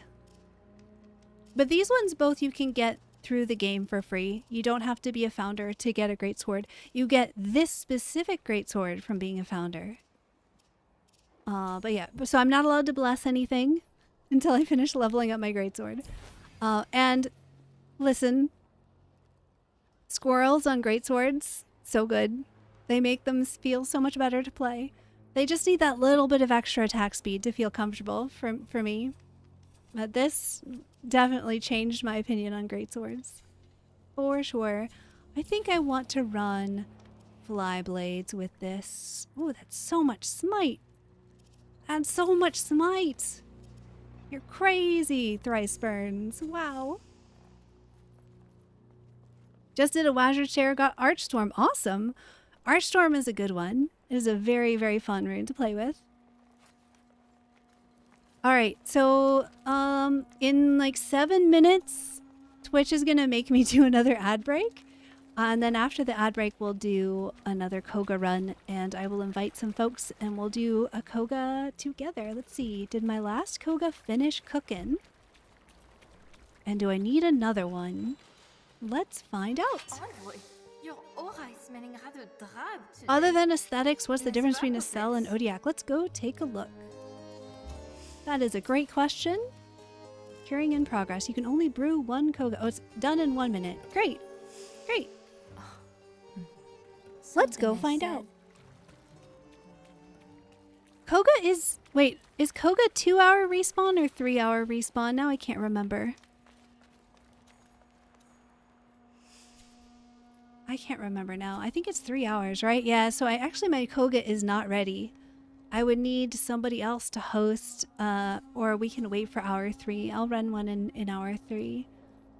What were we looking at? We're looking at Estelle and Odiac. Ooh, I'm a bad person to ask about this. All right, so right now I am probably at close to attunement cap for Odiac because I've attuned mine to Courage. We've got a 9 in 100, 9% smite chance, 88 damage base. Okay, let us put a bunch of points into Spirit and see what happens. Uh-oh, some people are saying, most people are saying 3 hour, and Mix is saying 2 hours. I thought it was 3 hours.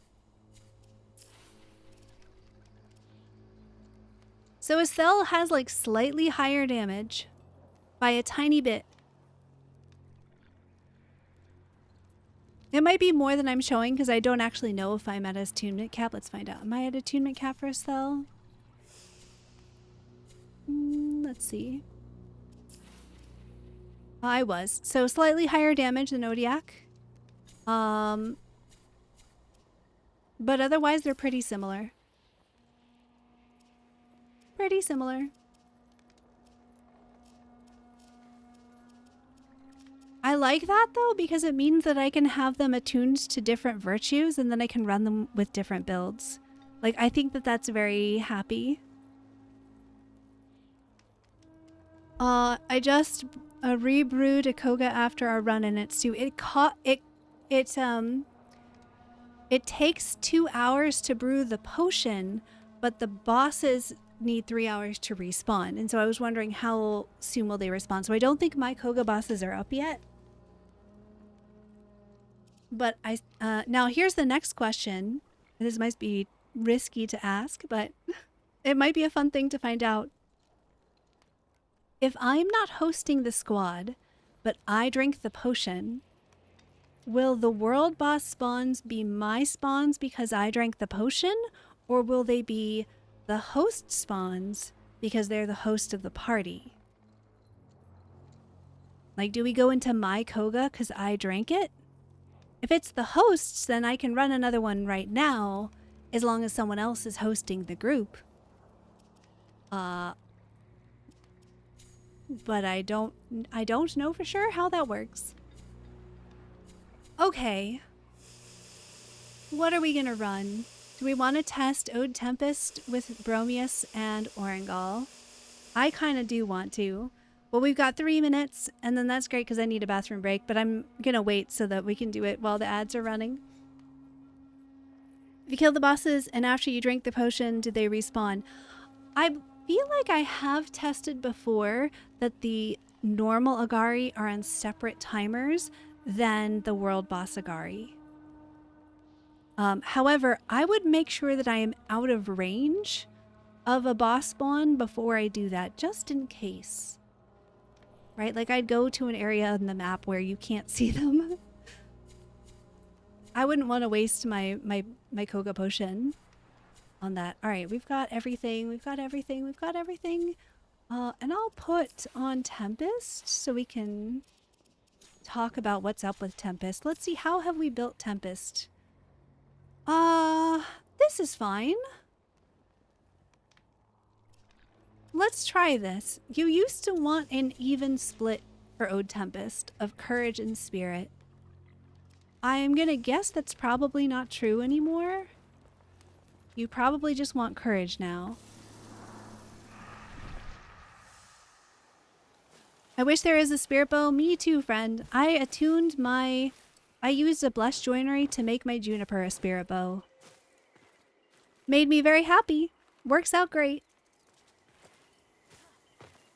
Oh, that's right. You do need to increase bond with Verminia. The way to increase your bond with Verminia is to craft the dyes. So she has different figment palettes that she can make, and you can buy the recipes from the faction shops. And when you brew 2 of them, she will increase to the next rank. Looking for more Wevet sap while we wait. While we wait on our Koga and our ad break.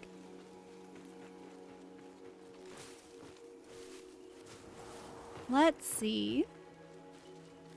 Oh, brewing potions works too. Yeah, that's right. I had her ranked up before they put the potions in.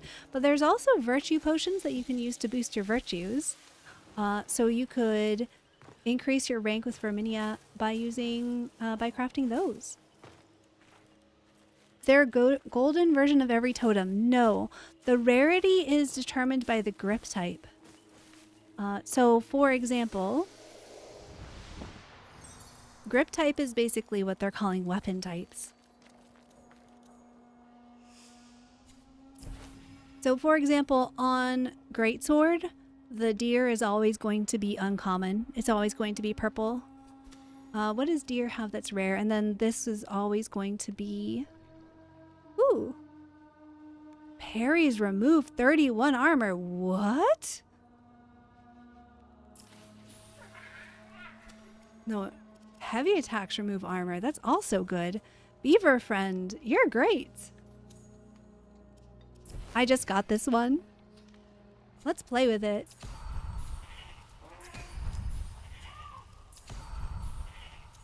It's just a UI bug that's decreasing the things. Interesting. Beavers are always going to be rare on Greatsword, so there you go. Yeah, that looks pretty good, huh? I think parries would be good too, although the parry animations... So the only thing that I'm not a huge fan of with Greatsword is the attack animations can get stuck and make it hard to block. I want to be able to block cancel at any point in my animations, and I've had a couple of times where the switch to block has been really slow, right? Sometimes it seems to work okay and sometimes it lags a little bit, and that much of a lag has been enough to get me killed in situations with lots of enemies. Otherwise, I really enjoy the Greatsword though. Okay, ad break is running. I need to use the restroom, So I'm going to take a quick AFK, and then when we come back, we're going to run another Koga. So I will be right back. I'll be right back.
Not a fan of the animation locks. Yeah.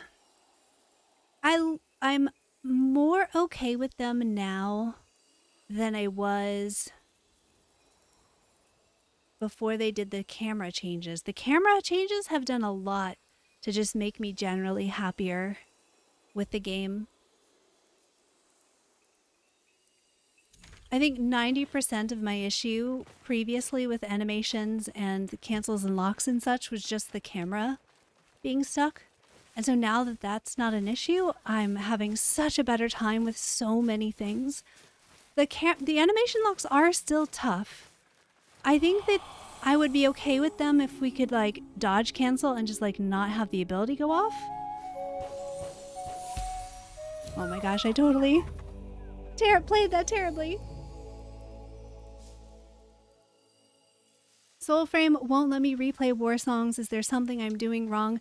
There are several folks who have had that bug, unfortunately.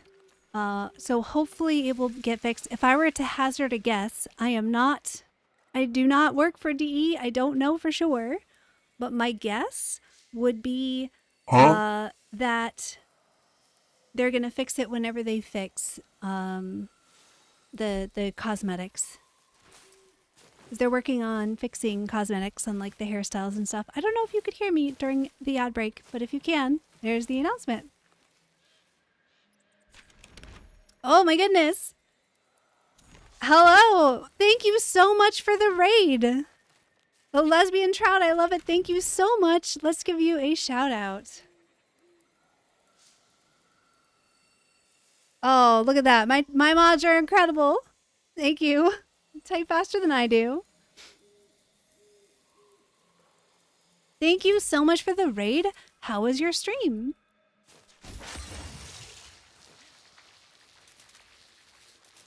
My character's hairset style didn't, yeah. The character hairstyles, definitely, I'm eager for that fix. Am I coming to TennoCon 2026? If I can get a ticket, yeah. If I can get a ticket. I think that last year TennoCon sold out in like 6 minutes.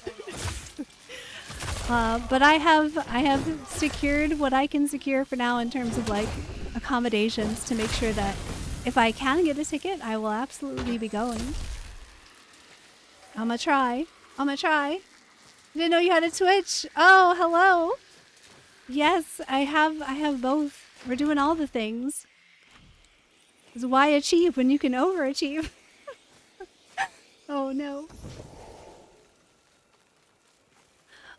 So some folks who have been to TennoCon before gave me a quick heads up. I don't want to out them without their permission, but some folks who had been to TennoCon before gave me a heads up that hotel books out books up in advance of the event very quickly, so that if I wanted to go, I should make reservations, like make refundable reservations as soon as possible, like as soon as I find they announce the dates, to make sure that I would have a place to stay. So I did that, and if I don't get a ticket, then I will just cancel my reservations. But hopefully I will get to go this year, because it would be incredible, and it would be super, super fun. There's many options within walking distance. Yeah, I'm definitely not in the like host hotel, like the closest hotel, because that was shall we say, outside of my budget. Oh, that's a rare squirrel. I'm gonna go charge it. But I did find one that was nearby. Hopefully nearby enough. But I was warned by people to like book soon, so I did. Was it too soon? Did I need to? I don't know. Better safe than sorry, I guess.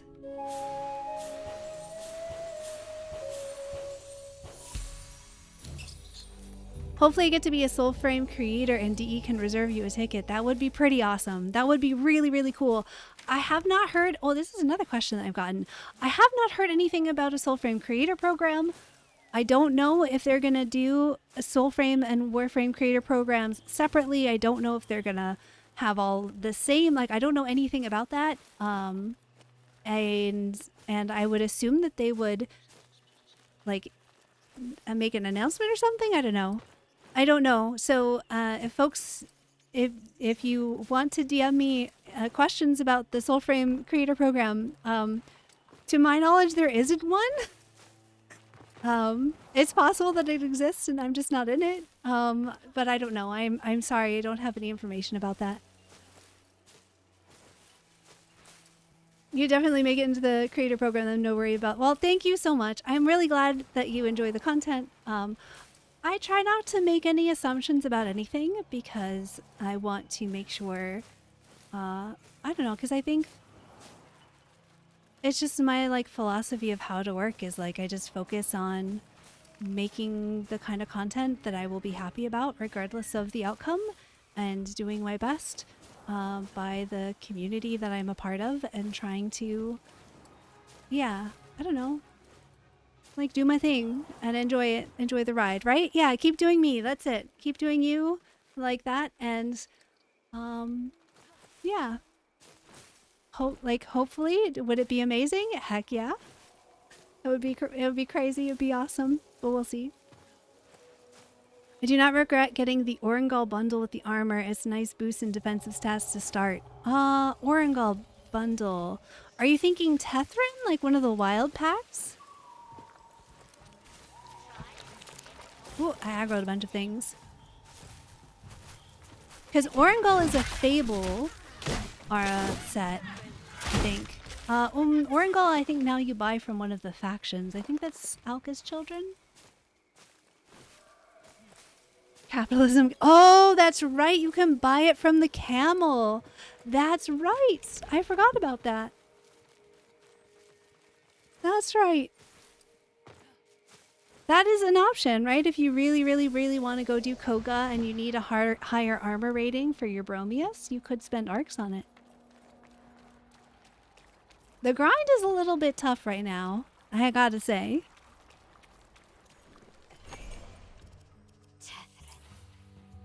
Interesting. You can buy everything with arcs now. You know, I don't hate it. I feel like the thing in Warframe that always made me feel okay about it was the fact that you could trade arcs with free players. Or sorry, trade platinum with other free players. So if I'm a free player in Warframe and I don't ever want to spend money on the game, there's nothing that I'm locked out of because I can trade for platinum and still buy things with platinum. So as long as Soulframe does the same thing, I think it's fine. Because I think that's, to me, what stops Warframe from becoming a pay-to-win game, is that there's nothing in the game that you can't get through trading. Through trading for plat. With the exception of cosmetics, and I feel like cosmetics are a fine exception to that. The devs have to make some money, and I'm very happy I'm very happy to have them make money in fashion.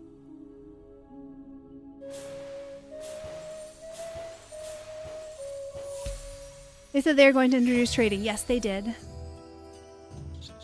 What would be trading here, though? Yeah, I mean, it'll be interesting to find out. And 2FA is required. Yeah, there's a lot they still need to implement before that can happen. So I don't know if it's like coming soon, but presumably like probably before open access they would put in trading. But we know that there's going to be trading because they talked about gifting the greatsword.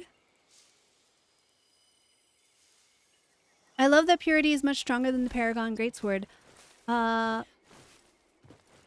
Sure. I mean, I think that like all of the items that we have right now are eventually going to be power crept. So having concerns about what is best in slot at the moment feels very premature to me. Like eventually it's all gonna be different anyway. So, you know, just if you don't like the current state of things, just be patient. All right. I think we can do another Koga if somebody who hasn't done their Koga is willing to be the host for this squad. Because I should still have about half an hour, I think, on my spawn. But if there's someone in chat who wants to Koga, I have plenty of potions. I can provide the Koga potion. But someone else would need to host the group because I don't believe that my bosses are all going to be up again yet. You can host a paper for others join in. Yeah, if anybody who hasn't had a chance to go yet needs a run, they would definitely be first in line for that. Also, thank you for being the awesome community that we are.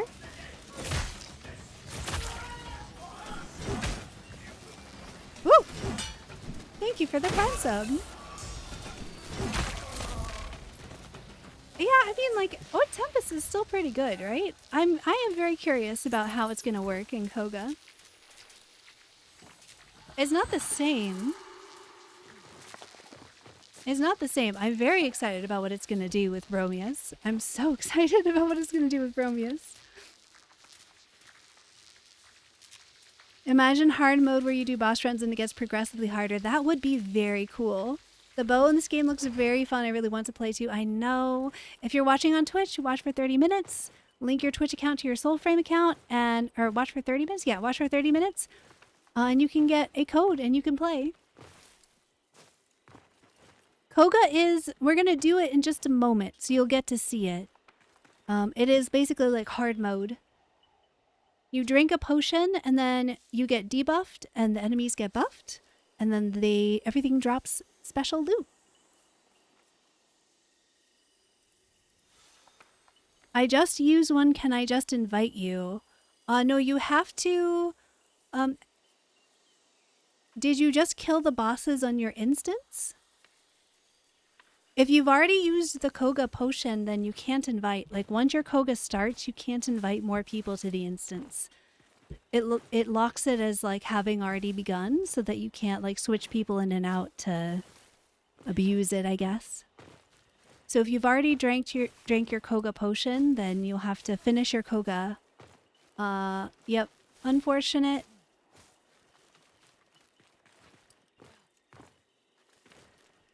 I've been wandering around kill level 30 stuff. Is that the same? I think Koga tends to be around like 40 plus from what I've seen. And it's specifically the world bosses that you want to kill, the Agari, because they drop the new runes when you kill them in Koga. Is it permanent? It lasts until you die. Once you die, then you get sent back to Nightfold. You like wake up next to your pup and the Koga is over. I would host, but I'm trash at the game. I don't care. I don't mind. I'll play with whomever. Sure, Agent Drake. Yeah, absolutely. Absolutely. My in-game name is the same as my channel, as my everything. We're the same everywhere. We can do a Koga run. Will there be the stitching for weapons? Yes, there will be. We don't know when there will be, but there will be. There are several new runes. There are several new runes. Let's look at runes. Thank you for the subs. We have Flit Smoke, which is super broken. We have Durglint, which is like a little undertuned in my opinion. We have Mistgale, which exists. I'm being too mean to Mistgale. Mistgale is... It turns your sword into a sword that shoots swords. Okay? That's what Mistgale does. It turns your sword into a sword that shoots swords. I think I would like Mistgale if it had a better target lock. Like if it were easier to aim. But it is tough to aim. It's the only one I'm missing. Okay, hopefully we get it. Smaller fumes. It is, like, listen, the vibes on Mistgale are great. Here, I'll put on Mistgale for a minute. I'm supposed to be leveling my purity, but that's fine. We'll put on Mistgale. It turns your sword into a sword that shoots swords. It's very funny. It's entertaining. It is a little bit just like, I don't know, I think why I don't like it is because I feel like I have no control over it. Like, I don't feel like I can do anything with my Mistgale. It just kind of like, it does what it does. It just goes. What have we got?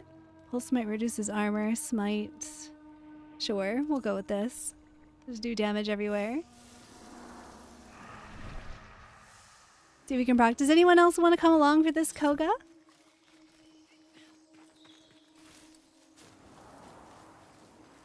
See if we can head down here and proc a smite so we can just show how Mistgale works. Solid Snake wanted to join. Sure, Solid Snake, what is your in-game name? Please, proc smite. Please, proc smite.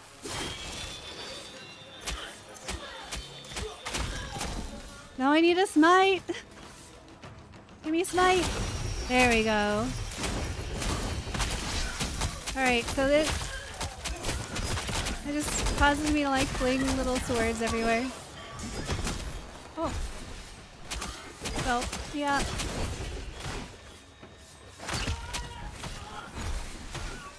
Get my... Yeah.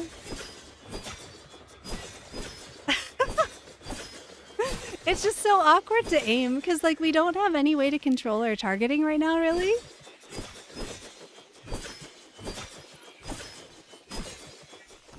It's cool, like it's neat, right? It has a neat vibe, but oh, there's an underscore in there. Solid Snake 3133. All right. Fizzy Bits, we will get you on the next round. All right, so I'm gonna go back to my... Oh wait, what happens when you throw your sword? That's a great question. Let's go proc another smite and find out. Let's go proc another smite and find out. Did you get... Oh, you did. Okay, great, great, great. We need another smite. There were more enemies up here, right? Did we kill them all already? I don't remember if we killed them. Oh, it's just a normal throw? RIP. Okay. I believe you. Okay. So, Solid Snake and Agent Drake, do either of you want to run either Ode Tempest or Oringal or Bromeus? I would love to do those three pacts in particular so we can talk about the synergy between those three. I have all of them, and I think we should switch to them before we start the Koga because we keep getting that bug of like not being able to switch between. What's the giant bird bug? Oh, that does look very cute. Oh, that does look really cool. They look cute as giant birds. You'll run whatever. Okay, so we have two of us that can run either. So Agent Drake, do you have either Bromeus or Tempest or Oringal? Do you have any of those three? If you're on Orangol, all we need is the Howl. If you're on Ode Tempest, all we need is the Atmosphere.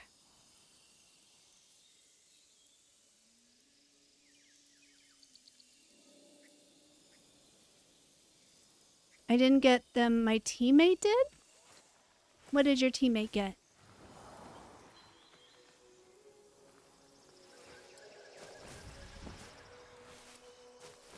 What we're testing right now is I want to see just how crazy this combination is going to be on Bromeus.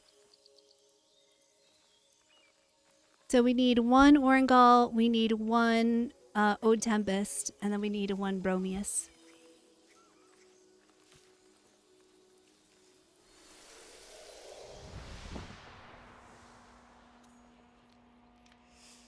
Oh, are you talking about the rune?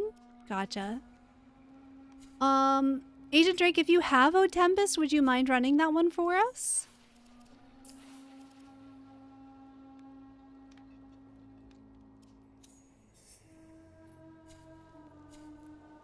We're going to talk about what the Koga is as soon as we start. Okay, great. So Agent Drake is going to run Ode Tempest. So Solid Snake, could you run an Orangol, please?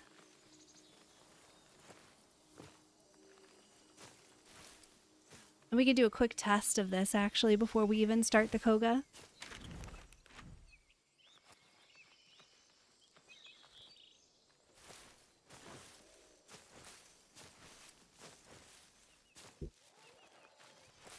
I'm so excited. This is going to be really fun.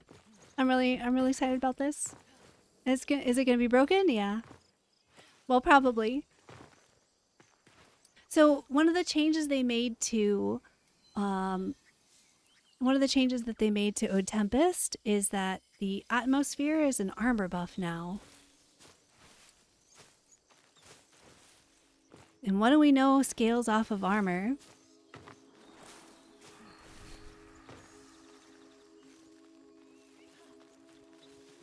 Yeah, big numbers incoming, exactly. You don't need a Koga. I have the Koga that I can use for all of us. So don't worry about crafting the Koga yet. Right now, we just need to have those 3 packs together. So we've got that. All right. One sec. Let me pop into Nightfold. We're going to look at my armor rating right now as it is. Okay, so my armor rating right now is 40? What? What? Hold up. Do I have the right stuff on? I do. Is this a visual bug? What is going on? That's correct. Is this correct? This is definitely bugged. I think it's still showing me my Koga numbers. Alright, well, whatever. Could you throw me an Atmosphere, please? Oh, you just have the 3 original packs. Well, that's okay. Don't worry about it. You can run whatever you like then.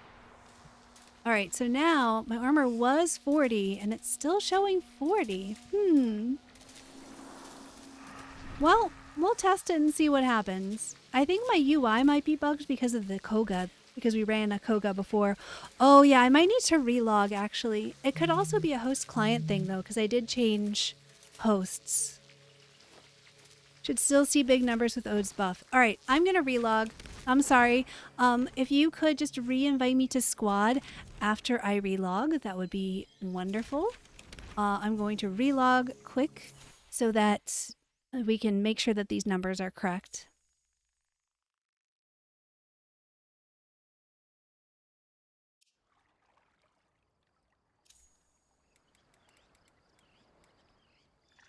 Okay.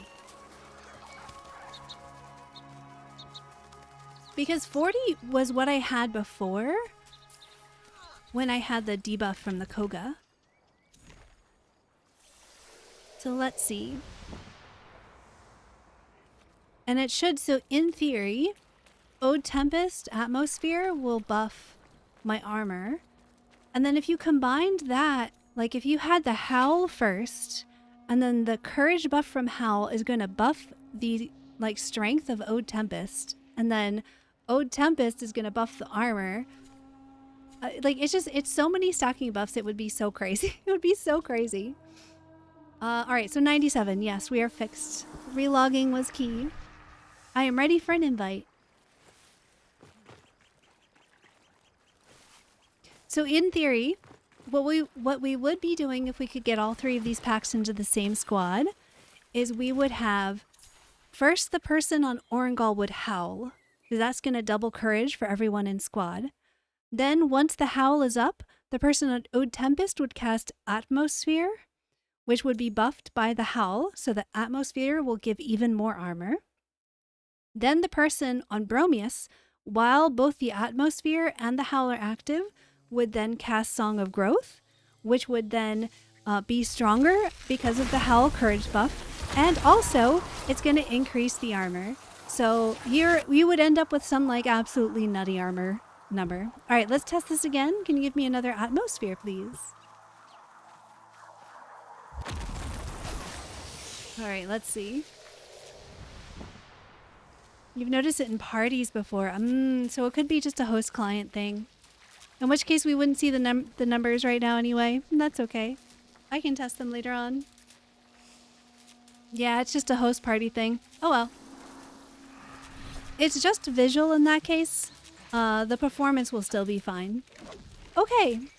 Are we ready for Koga? Let's do it. Let's do it.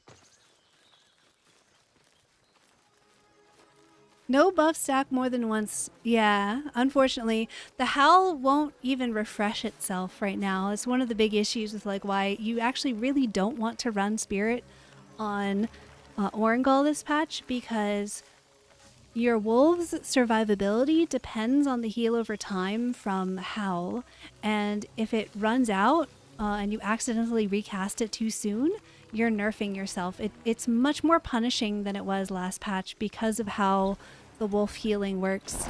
Oh, you used your potion. I had one I could have used for us. That's okay. Thank you. I appreciate you. We'll go do your bosses. I was just chatting too much. Sorry.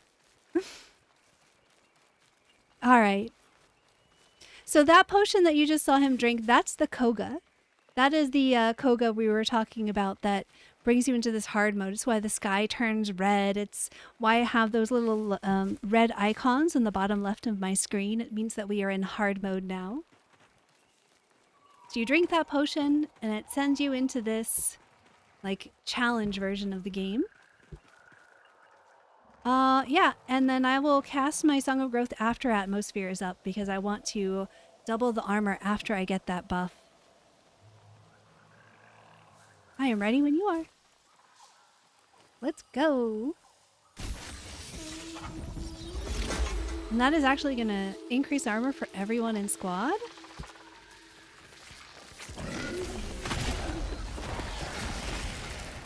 So we didn't one-shot her.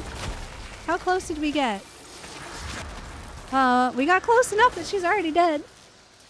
I bet we would one-shot her with the howl on top of it. I bet it would be a one-shot. That would be so fun. Hello, Jason. Well, it's the first time watching a live stream because it's the first time I've multi-streamed. Huh. We have the little, or I have the bar bug. Where the bar is stuck. We did kill her, right? Did I loot her? I think I did. Okay. To the next one. My Orengal is ready for next time. Excellent. Excellent. Well, I will definitely be streaming every day this weekend for the Twitch campaign. Because people can get access to Soulframe from watching Twitch this weekend. So there will be many streams and we can do many a Koga.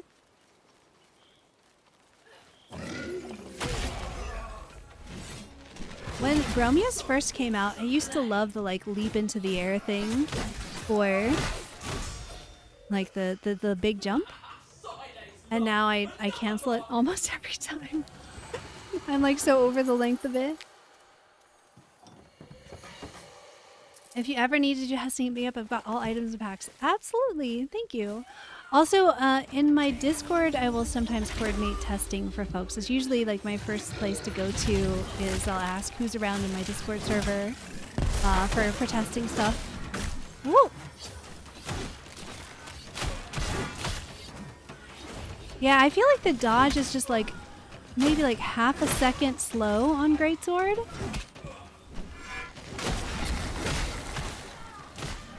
And that makes it a little bit hard to parry. The attack animations don't bug me. It's that like I do feel like I get stuck. Oh, I might die here. I do feel like I get stuck in animations sometimes. Oh, I think she might be bugs. Oh, never mind. Never mind. You just got the Whirlwind rune. Awesome, that's a good one. That's the Flyblades one, right? The electrical Flyblades?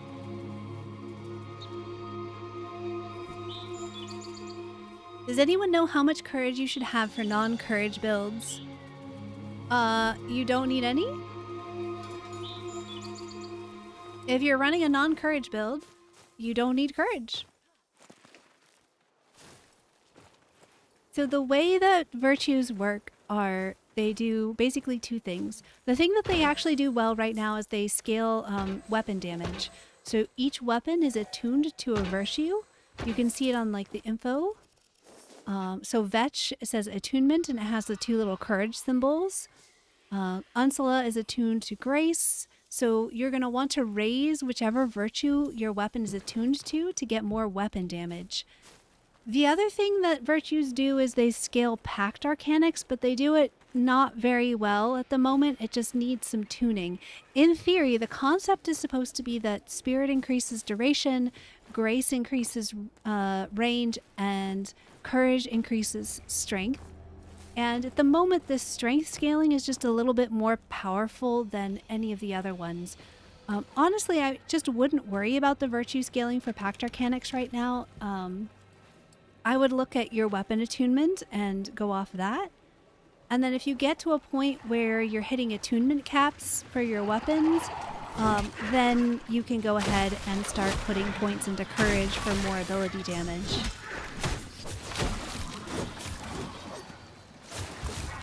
Yes, thank you, I wait for answering that question. Access is permanent. If you get a key through Twitch, you get to play indefinitely. You get to play forever. You just keep your Soulframe account, and there will not be more account-wide progress wipes. We do know that like some systems are getting wiped, so like combat arts are getting reworked. So the points in combat arts won't still exist eventually. But they have said that, remember we gotta pull him back into here. We have to fight in this area. Oh, you're invisible. There you are. You're butterflies. So combat arts are getting reworked. So our combat arts currently are going to get figured into the new system, but there won't be account-wide wipes. It's just going to be individual systems like that.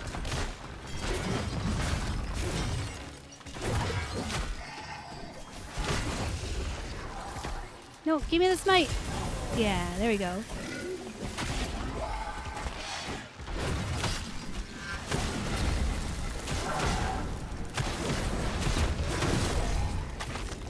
Well, did I set my virtues? Speaking of virtues. Floating mushroom. Of course, Jason. I am always happy to explain things about the game. Let me double check that I actually fixed my virtues. Oh, I did. Okay.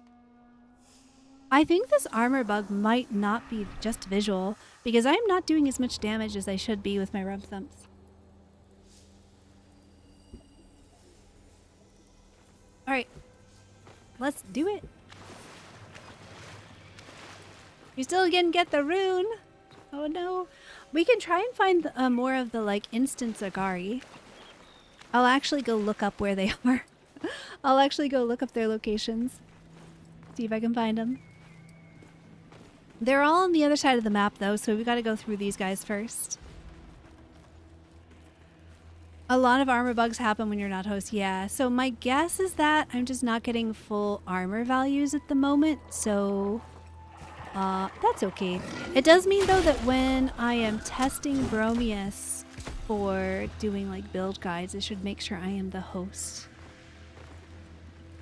That is good to know. It's also something that I could include in a vid, is that the armor is gonna be buggy if you are not the host of the group. Where is Endless? I was under the impression it was in the glades, but in so many glades I haven't found a single run. It is a random tile spawn. Some people get so lucky with that and they find it in like every glades, and some people like me, I'll have to run through the glades for like an hour every time I want to find one to level up. I feel like I've had the best luck getting an Endless run when I enter through Garen Shrine, which is over here, but I don't know if it's actually true or if it's just random. Any thoughts on implementing a training dummy to learn part? Please, DE, give us training dummies. Please. Please. Please. Please. I don't care if like as a content creator you need me to like sign a contract saying that I will include no more than like 60 seconds of training dummy footage in every video. Like, I don't care. Like, please give me a training dummy. My thoughts on training dummies are that I want them very badly, please. Well, please. I do understand like the disappointment that like so many content creators were showing just like simulacrum footage, and it's nice to have like actual gameplay footage and videos. So I totally get that. Like, I am here for like, you know, make it, you know, if someday there is a content creator program for Soulframe, make one of the like requirements for the content creator program that like you can't put training dummy footage in your videos. I would be here for that. Like, I would be so on board for that. I just want to be able to figure out how things work without having to chase down archers and shoot barrels. And yeah, this is definitely not doing as much damage.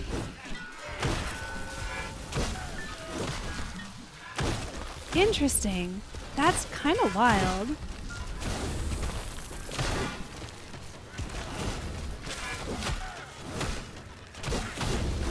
Oh, that armor? Oh, that totem works so well. This beaver totem is so good. I love it.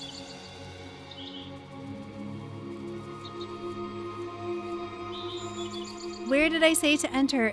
Garen Shrine, which I believe is around here, I think. I'm in Koga, so it's not giving me all the points of interest on my map, but I think it's around here. You're looking for Garen Shrine. It has a little marker on the map. I'm not 100% sure on that, but yeah. Clients also can't bestow and freeze with Oshelda. Yes, there are quite a few client bugs. Alright, since I'm not getting my full damage out of Bromeus, let us play around with something else and level up Needle Eye. Gosh, I was getting that much damage out of Purity? That's crazy. At level 7? That's crazy. Alright, sure. Let's do this. What pack do we want to run, chat? Oh yeah, Mora's Hand. There we go. Well, now we need Courage. Alright, sure. We'll stick with Courage so we can run Mora's Hand. Talk about Mora's Hand. Check my build, see? Oh, this not good. This is P11. This is a P11 build. We're gonna build Mora's Hand right now. Okay. Rule number 1 of every build where you're using not Oshelda, take Sympathy. Sympathy is such a good heal. So strong, so useful. Rule number 2, take a Kin. Cooldown reduction is just always going to be good. Always going to be good. After this, now that we have some courage scaling. We want that. We want more damage. So we're just going to go all in on Mora's Pride. I expect that we're probably still going to have some favorable spirit scaling. So we're going to try that just to see. We got 3 points left. I believe that we're still proccing some self-damage on Mora's hand. So we're going to go for a little bit more HP. Let's see how this feels. I've got Gildor on my Flyblade so that if I need to proc some lifesteal, I can. And we're going to see how this does. All right. I'm ready. Let the invaders burn. Ooh. I was expecting a bit more from Mora's hand. You know, last patch, it was not great. So the bar for it to be lower, be better is quite low. But I'm feeling pretty happy about it. Mr. Risk, thanks so much.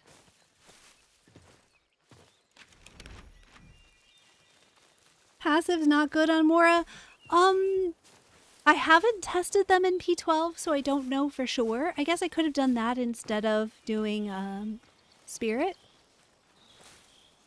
Last patch, Smolder was pretty okay. I guess they did change them. Maybe I should try them out. I mean, I have 1 point in each of them, so we'll see. We'll see. If it looks like they might be pretty good, then we can adjust points. Because I don't know how much the Spirit's going to do for me, but we'll find out. That is definitely something that I would want to test more thoroughly, like outside of a Koga, is to look at like how much duration am I actually getting for those points in Spirit, and is that trade-off worth what I would be getting from taking a passive instead. And I don't know that I'm going to be able to answer that without making my Koga friends wait around. The self-fire damage with third ability does work now, but I don't know about inclines. Yeah. So it should be proccing that one that like increases your damage output. But let's find out. Oh gosh, the camera change is so good. Oh my goodness. This is so much better. This is so much better. Alright, we're doing a little bit of damage. Well, we need to get in a heavy attack to strip some armor. Okay. Alright, there you go. We're doing more damage now. Oh yeah, look at that damage improvement.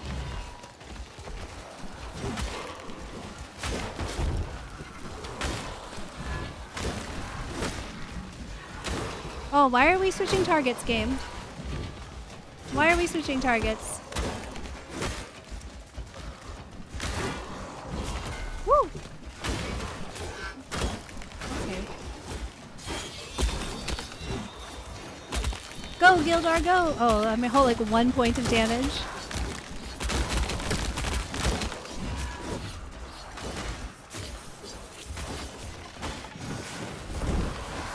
I don't like that it doesn't ragdoll anymore. I thought the ragdoll was really cool.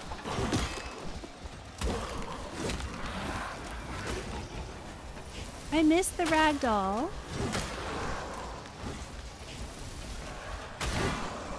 Woo! Yeah, see, that's like a situation there where like the dodge was just like half a second late. I don't love that it locks you into the animation that long. I have found that like blocks especially feel a little sticky this patch. I feel like I can more reliably proc my my dodge than my blocks. No, my animation was too long. I got greedy.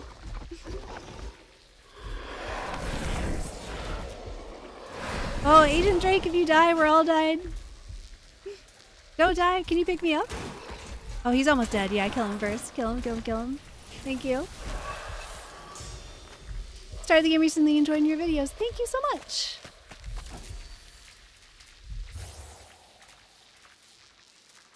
I could send enemies to the moon. Fortunately, you can still send enemies to the moon. You just have to use Bromeus. Alright. So, Mora's hand, I'm going to have to play a little bit less aggressive than I have been. But that's okay. That's okay. I wonder, you know what? Hold up. I'm gonna do something right now, make my life a little bit easier. I feel like, so normally I'm a fan of Verite for melee weapons because I like the higher base damage. I know. How can I do better? Where's Purity? Purity. Oh, we're reforging. Come on, give me Purity. Normally I like Verite because I like the higher base damage from Verite. However, I feel like this lifesteal is going to be crazy on Greatsword, right? Surely? I'm not going to be throwing it. Well, that's not true. I do throw my... Throw it. What do we think? Gildor? Carry stability cost? Yeah, let's do it. Let's do it. Worst case scenario, I can always reforge it again. Yield you worthy stock. The best ranged weapon at the moment, if you can reforge it to be not Grace, is the Starling. It sings. Has the highest damage and the highest smite chance.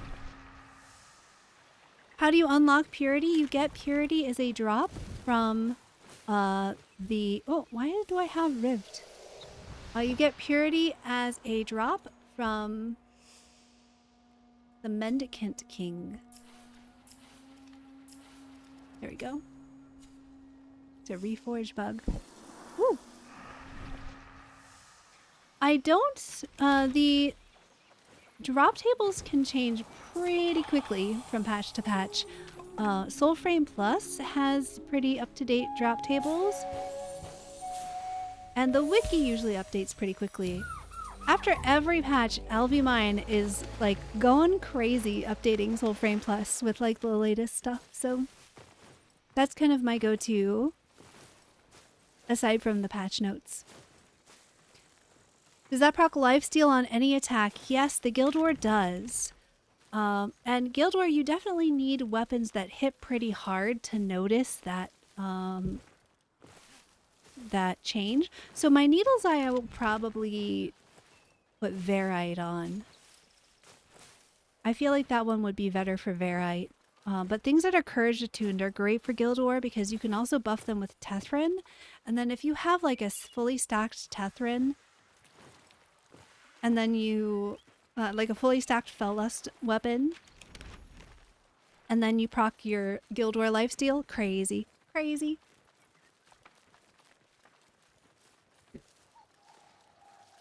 There's a bug with reforging where it switches to a different weapon. Yeah. I think because it thinks that like the weapon's no longer in your inventory because it's technically switching out the weapon for a different weapon. Would you go Spirit or Courage on a Starling? Oh man. That's so tough. That's so tough. I mean, the answer right now is Courage, unfortunately. I sincerely hope that this changes soon. Like, my deepest hope is that eventually they change, but right now, Courage scaling is just really, really strong on everything. I have yet to test a single pact that doesn't do really, really well with Courage. And to be clear, you can run Spirit builds and Grace builds and still be okay. It's just that, like, Courage has a clear lead right now that is a more clear lead than it's ever had before in Soulframe. So, yeah, Courage. I blessed my Juniper with Spirit, and I do not regret it at all, because I do sometimes still want to run Spirit builds, and that gives me a very good bow. The difference between Juniper and the Starling is very, very small. Like, it's really, really small. Those two bows are very comparable. So blessing one of them to Spirit and blessing one of them to Courage actually does make a lot of sense, and it gives me the ability to run both types of builds. I've just promised myself that I'm not going to bless anything until I finish leveling these greatswords, because otherwise I would just level bows all the time. So I need to finish leveling these greatswords so I can go back to leveling bows. I think that I'm just taking a small wander. We're still going in the general direction that we're supposed to be going.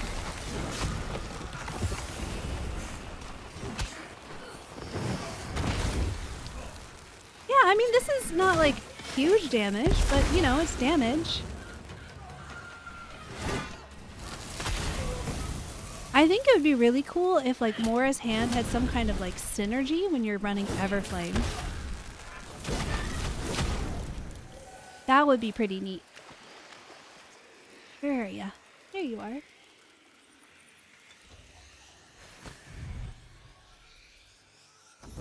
Oh, I didn't do it long enough. You're torn on which one to switch it to, especially now that we have the Starling. Yeah, I mean now there's no reason. If you have a Juniper, I don't know. I feel like you could then have one bow for each of the three, right? You could have a Grace Juniper, you could have a Courage Juniper, and you could have a Spirit Starling, or like whatever, right? But you would want to have a bow for each of the virtues, because then no matter what, you always have a bow that's good. The next festival will include more weapons. They did say that there will be new runes and some new weapons. We don't know what kind, but the announcement said that there would be weapons. I'm really hoping we get the Ode crossbow finally. That would be really cool. Is Juniper better than the Starling? No, the Starling is just barely better. Like, it's very, very small. Like, the difference is very, very small. But the Starling is barely better than Juniper. When the Starling was first released, Juniper was better, but they gave the Starling a buff. And so now the Starling and the Juniper have the same smite chance. Oh, I don't know why I did that just now. Ta-da! Oh, okay, we need to like heavy attack this guy so we can do more damage. There we go.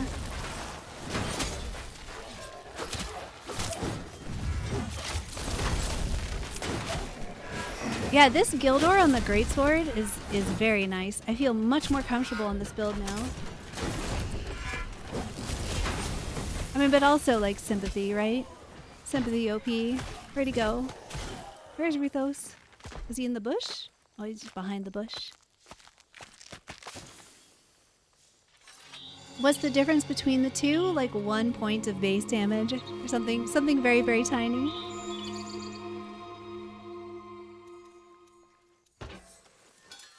I think one caps out at like 112 and one at 110. Something like that. I'm trying to remember off the top of my head. We can go look. Why not? Let's go look. Let's go take a quick peek. So let's see. I believe that they both have an attunement cap of 29 right now.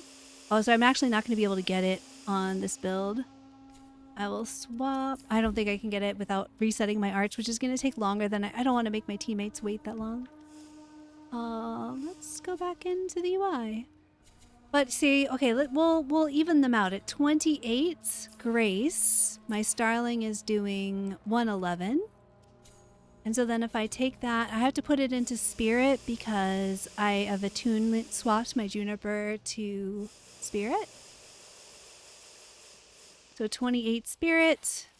My Starling is doing 109 damage. So it's like 2 damage difference. It's a really, really small difference. So small. Created a Soulframe account. Yep. Thank you so much for helping folks out about how to get their drops. I love that we continue to be a community of folks that help each other out.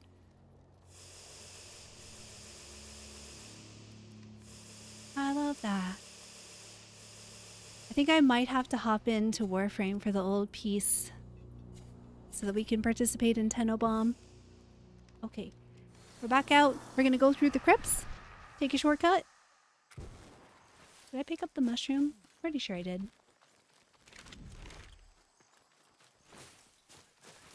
What do the gems on Wild Arms do? Hopefully they are fixed now.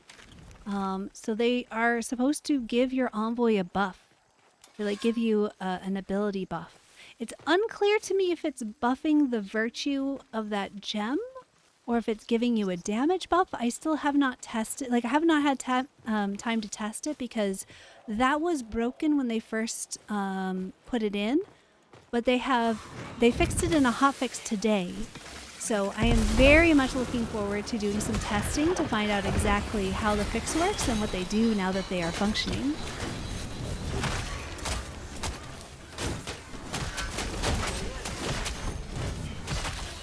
the Gildor is noticeable on Purity, but I do feel like it's still, I don't know.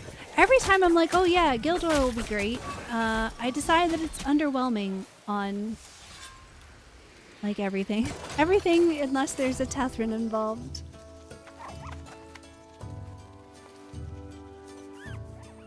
This game's first year anniversary needs a side quest that lets you pull Excalibur from a stone.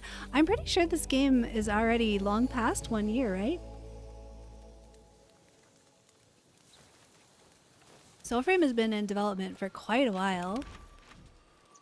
That would be an interesting question though, is like how would they measure, I get like from the anniversary of Soulframe? Probably from like whenever it goes open access, right? How am I feeling about Mora's Hand now? I mean, it feels good. Honestly, Mora's Hand feels about as powerful as I think Pact should be. Like, it's not crazy, but it is useful. I have to kind of pay attention to what I'm doing in combat. If I zone out too much, I will die. But if I am paying attention and using my Arcanics, I am doing meaningful damage. And that feels about right. Ooh.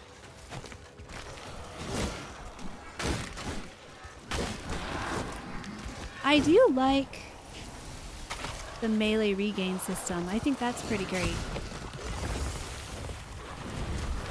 71 damage. That's not bad. That is not bad. You go, Mora's Hand. Oh, I missed. I missed.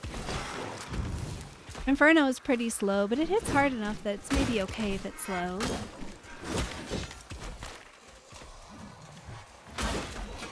See, I should have gone with Verite on my greatsword. That's alright. Stop running away, bud.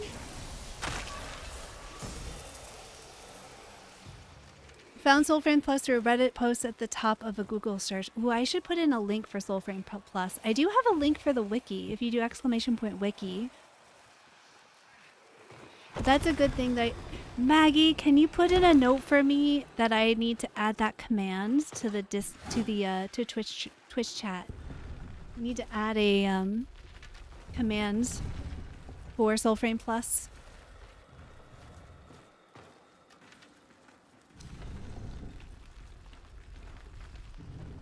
Maggie is the most amazing Twitch mod ever.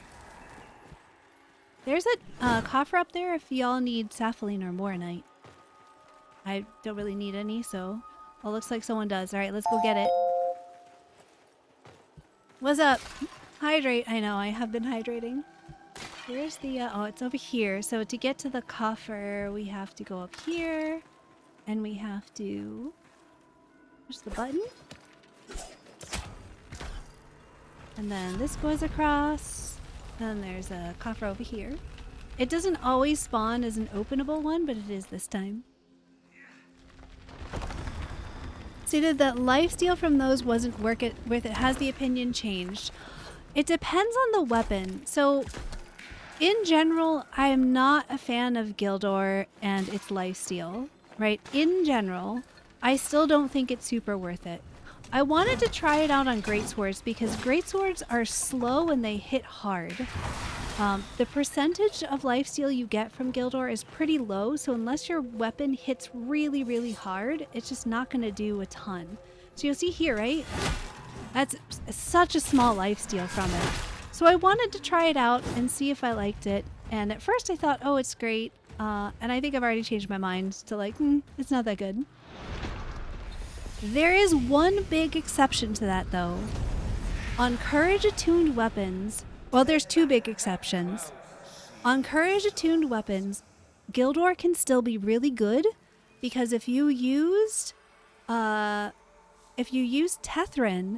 Fellust buffs your damage so much. Actually, here, let me show you. Oh, I can't during battle. Tethrin's Fellust buffs your damage so much that lifesteal does get quite significant. So if you like to play Tessin and you have a courage-attuned weapon, then Gildor is good. The other exception is Flyblades, because your only other chance for... I'll finish answering after the ads. I'll finish answering after the ads. But the other option, I'll say it again after ads. The other option for Flyblades is Quicksilver, which is just not good for Flyblades.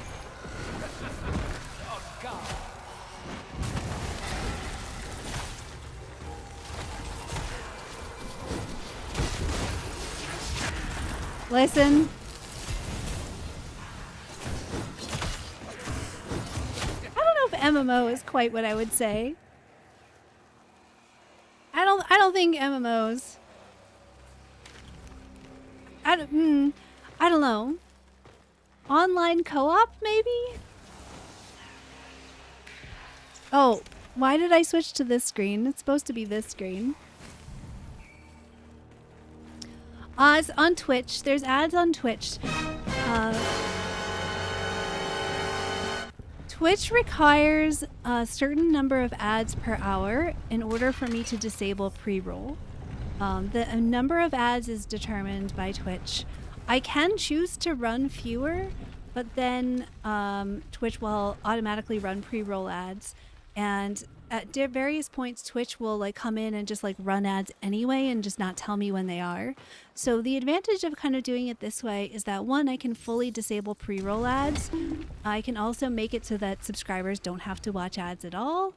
And then I can know when the ads are happening so that if like someone's asked a question, I can pause and like not answer while the ads are running. Because like as someone who watches other streams, what'd I miss, Maggie?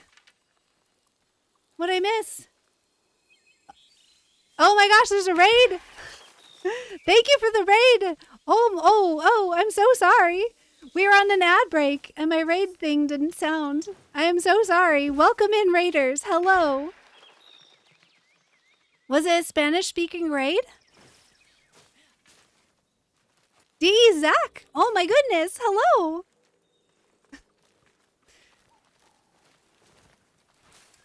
Hablo español, pero muy mal. I will try. I cannot. I'm terrible at Spanish, but I do understand. So you can write to me in Spanish, I'll understand. But I don't know if the rest of chat will understand. Yes, it's on PC for now. Hello, and thank you, D.E. Zach, for the raid. Thank you, Maggie, for being on top of stuff. Are ads over now? No, ads are over in 5 seconds. Hold on. There we go. Ads are over. Hello. Welcome in, raiders. Hi. Thank you so much for the raid. How was your stream? Oh my goodness. A mighty envoys gathering. Woo! Indeed, we're running Koga with Mora's Hand because Mora's Hand is awesome now. Oh, I just completely whiffed my greatsword. So I've made myself promise that I won't reforge my Starling until I finish leveling up the greatswords because that's the only way I'm gonna get it done. It's a party! Amazing! Whoop! Oh, I saw that attack coming. I dodged in time. No. Come on. I love the animation for a riposte on greatswords so much. The like bash them in the face with the little pommel is so cool. Oh, I need to res my friends. Hold on. I'll help you, I promise. Just give me a moment. All right, where'd he go? There he is. Let's help our friend. Hello, raiders.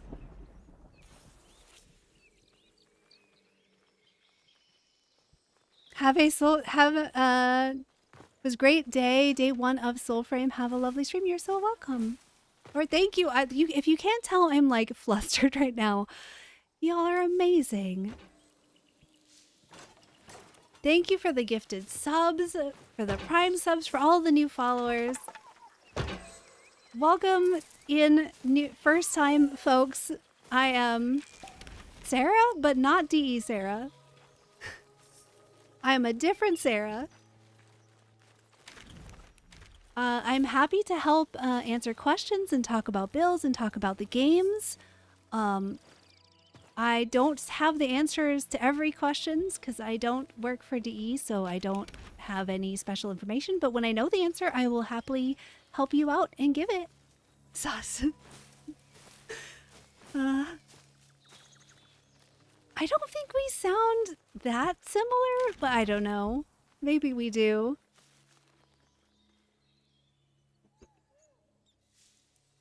It is funny that DE Sarah has to say on stream that she is not Sarah loves archery. I know. I think it's fun, kind of funny. I do think it's kind of cute. I know. Is it the secret reason why we're never in the same room at the same time? Listen, I tried to get on Envoy Hour. Man, that would have been so cool.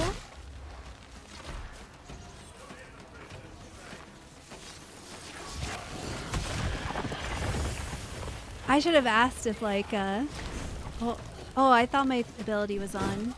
It was off cooldown. It was not. I don't know if I can do this, chat. I really want to play bow again.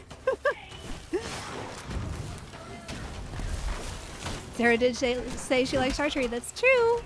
But why would she not like archery, though? Archery is amazing. Oh, shoot. I got knocked down. We'll go help our friend here. Oh, hello. I would like to attack this person, please. Oh, that was a really convenient little bomb. That little grenade set off my ember. How about not?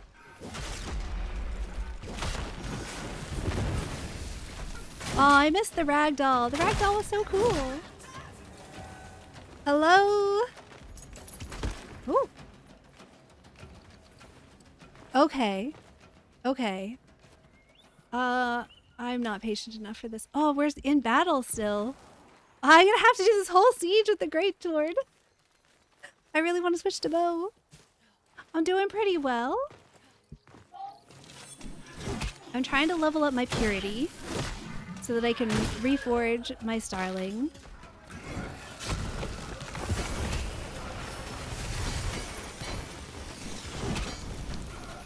Why archery when sword can be your arrow? That's true. That's true. We can have some ranged gameplay. We did establish that the great sword can in fact headshot, which I think like game of the year right there. I told one of my friends that I headshot someone with my great sword. He was like, "Wait, what game is this?"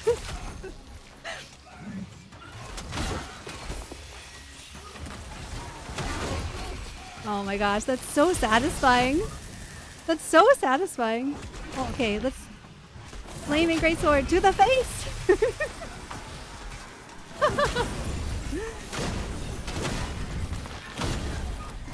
Oh, who's healing it? Where's the healer? Someone's healing. Oh, we killed the healer. Okay, great.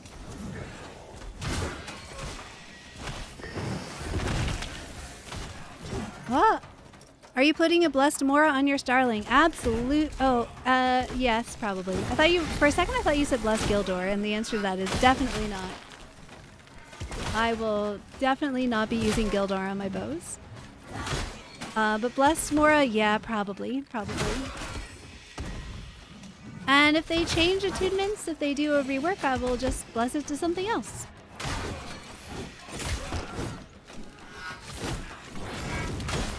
I want to get my head. Ooh, no. Okay. Oh, okay.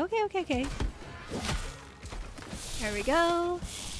I gotta get my heavy attack in so they can strip armor. Oh my gosh. Great sword to the face is just so satisfying.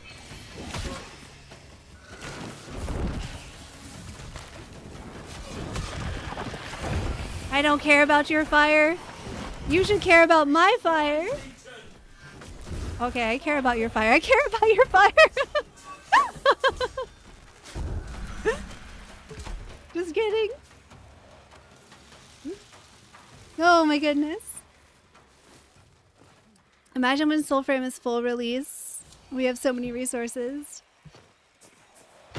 We will indeed have several resources in full release. Oh, is it going to let me switch weapons now? I do enjoy the Greatsword for sure, but I need to like do it in little chunks. How many levels did we get? I think not very many. Might have to hop into the glades to finish this. Let's go with old. All reliable.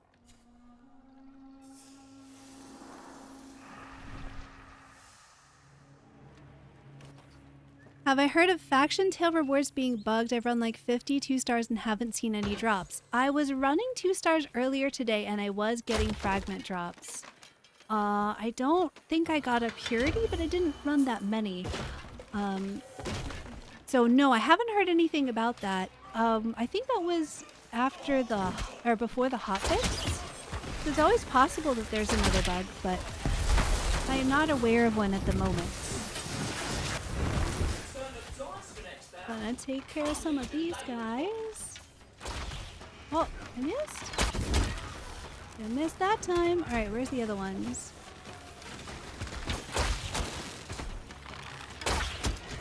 I wonder if I have the like floaty duck on this build.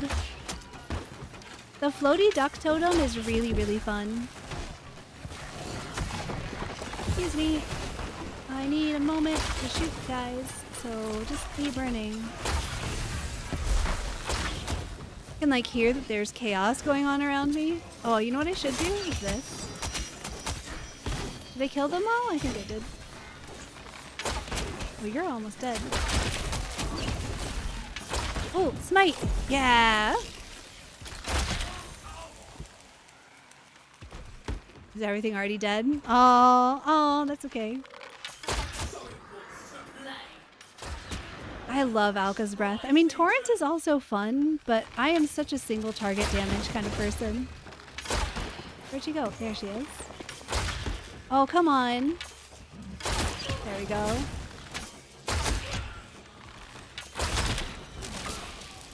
There we go. Am I excited for mounts? Yeah, I am. I'm excited for my little pupper to become a giant wolf and ride her around the map. That's going to be amazing. I am so excited for it. I do kind of like the Wevet Seed fast travel option, though. I think it's kind of cute. The way that the animation works is pretty cool. I think that that's a fine way to like handle it while we wait for the world to get fleshed out to see, like, you know, how fast should mounts be before they get put in. I think that that's an interesting thing to think about. What is Torrent like? Let's go look at it. Torrent is stronger against multiple targets, but it is not as strong single target, which personally I think is very good. I like the balance of the bow builds the most right now. I don't actually want either of these right now. What do we want? We want and we want the floaty duck. Floaty duck, 30 damage on fully charged aerial shots. You can do some really fun and interesting things with this one. I like that totem a lot. Yeah. I really like how for the bow totems, there isn't one that's just like hard better than the other. They're very situational because the single target damage from Alka's Breath is really, really good. Oh, I have the multiplayer bug for the ladder. The single target damage from Alka's Breath is amazing. And then Torrent is much better against groups of enemies. So kind of thinking about like which type of fight you're going into and which rune is going to be better is really cool. Like, I like that kind of balance. How does Blitzel compare to Juniper and the Starling? It does not. Unfortunately, Smite is too important in the game, and Blitzel's Smite chance is much lower than both Juniper and the Starling. So I would say, ooh, look at that, we got a Smite. Give me the Smite. Give me the Smite. Give me the Smite. Give me the Smite. Ah! Ah! We need to proc another Smite. There we go. There's the Smite. This is what Torrent does. It just rains. Turns every shot into an arrow hail. Oh, I guess it doesn't proc on blocked hits anymore. Interesting. You can shoot the ground though. It makes like every shot a hail. Give me the Smite. Hello? Is this a bug? This must be a bug. Aw. Well, that's a bug. That was pretty funny. Can you only get arcs with real money at the moment? Yes. I hope that it ends up being like in Warframe where you can trade other players for arcs, but they haven't implemented player trading yet. We do know that there will be player trading, so presumably that will come eventually. It's just not implemented in the game yet.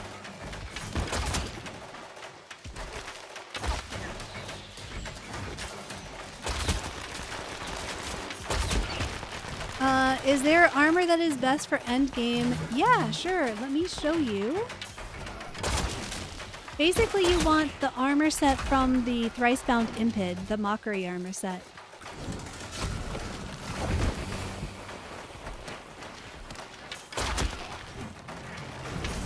Yeah, come on. Come into my realm of fire. Woo! I do find that like this bug where you like get desynced from your crosshair is pretty distracting in bow combat. Woo! That fight music was so loud. Well, that is an interesting bug. Okay. And then this one we get the end reward when we burn the thingy. Yeah, I really hope that eventually we can get arcs from player trading, because I feel like that is a huge part of what makes the the Warframe monetization feel really good to me, is that like a free player can still access everything through arcs, except for like the special bundle cosmetics. But there's like nothing in there that you can't get through trading if you want to. I think that that's a really great way for the game to go. If we stay in Koga after killing the bosses, will they respawn in 3 hours, or will we also need to drink another Koga? Probably they respawn. Yes, the Mockery armor set drops from Thrice-Bound Impid, who is the Agari that spawns here. And you can kill him outside of Koga. You can kill him in normal mode, and he will drop the fragments for the armor pieces. So that is a world boss, and he is right there on the map. They respawn at a higher level. Ooh. All right. Okay, this might be something. It's a little bit late for tonight, but this might be something to try for tomorrow night's streams, to just sit in one Koga and see how far we can go. But I want to finish out this one for these folks tonight. What makes the Mockery set good? It's just the numbers. It's just the number values of the armor. So what you want to look for, it's also... I should not show you this right now. I can show you later. At the moment, there's a UI bug where it's not showing the correct values in the arsenal. It's just a visual bug, I think, although it might not be. I'm not really sure. But it's because I'm not the host of the squad. So if you remind me after we're done with this Koga run, I will happily show you. But basically, you're just looking for whichever armor piece you have has the highest armor stats.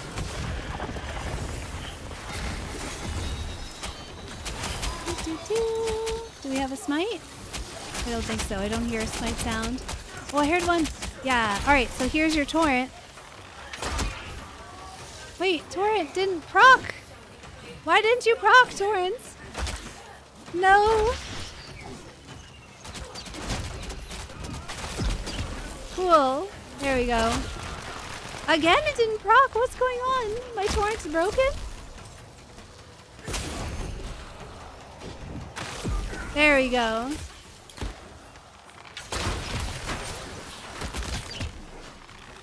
This is in fact just like one of the situations where torrent is so good. You can just like spam arrows and it's gonna like put hails on all of those spots.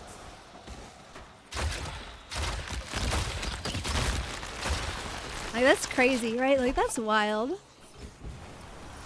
I kind of feel like maybe torrent should only proc when you actually hit the enemy. I'm more okay with it proccing on blocked hits and not proccing on misses. I don't feel like Torrent should proc on a miss, though. If I want to use mostly bows, I need to choose Grace in the start. Not quite, Mr. Whisk. If you want to use mostly bows, you can play any pact you want. You can play any pact you feel like. Your pacts and your virtues and your weapons are all independent. So I can choose any of the arms that I want to. So this is the Grace one that you would start with. But I can choose other ones. The one I'm using right now is probably more well aligned for melee, but I can play it with the bow and it's just fine. The thing is, if you choose the Grace starting option, it will start you off with the bow. And otherwise, you would have to go get, I think, probably either the Juniper, or you'd have to go farm a Blitzel, and you'd have to level up your crafting. So you used to get all of the bows, like all 3 starting weapons right from the start. And I wish they still did that because I think that actually added a lot to the new player experience. Now you have to go buy them from your faction vendors. You'd need to get up to rank 1 with your factions. You'd have to do a couple of faction tales. So there's really no fast way to get a different weapon right from the start. You're kind of stuck with the pact and the weapon together, at least for a little while. Eventually you can change that up and run whatever you want to. So eventually you will have full flexibility in how you build. It's just early on that that's going to be kind of locked in. I would still recommend you choose for the pact you want to play, because even though it takes longer now to get the other weapons, it's still way, way faster than getting other pacts. So definitely choose the pact you like. And I'm going to agree with that take on the stronger pacts this prelude. Which pacts are really good right now? Bromeus is like absolutely nutty. However, big caveat for Bromeus is you need endgame gear to make it insane. If you have endgame gear, Bromeus is wildly powerful. If you don't, it's good. It's not super OP, it's not underpowered, it's very solidly good. Oshelda is probably the easiest pact to solo with. Tatharin is very, very strong. Pretty much all of them are pretty good right now. I also think that, like, I don't think Ode Tempest is as bad as people are saying. And Orengal is very good except against bosses. Orengal is very weak to the Agari right now. In every other situation, Orengal is quite good. But the wolves don't have enough HP to fight Agari at the moment, unfortunately. Otherwise, the Howl is great. Like, the heal over time that the wolves get from Howl makes them survive way better. But, yeah, unfortunately, they just don't have enough HP to survive against the Agari. You're very welcome. Enjoy the game.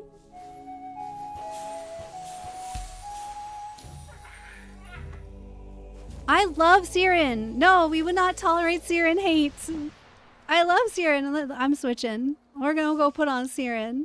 I gotta call out my Sarin that way. A whole build for Sarin.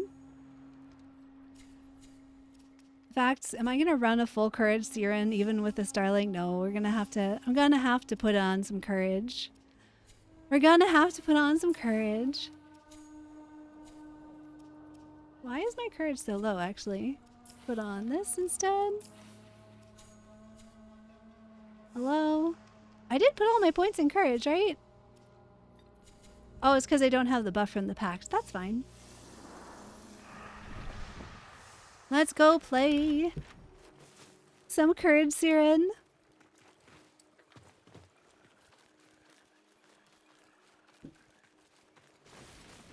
Sure, I would agree with Sarin being kind of mid. Like, it's fine. Like, it's, I don't know, like, it's good. Is it OP? Like, no. Is it as strong as courage packs? No.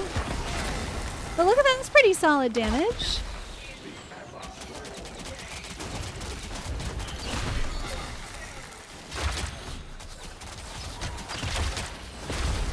Oh, okay. Why you gotta be like that, Nimrod?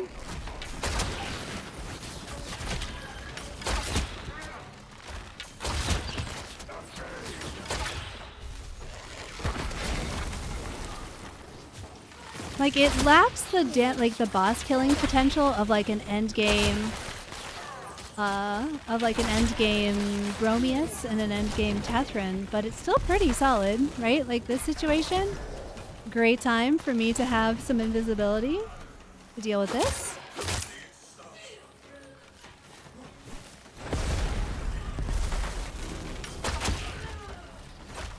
Oh, I forgot that I don't have fly blades anymore. I have to proc my smites with my hail.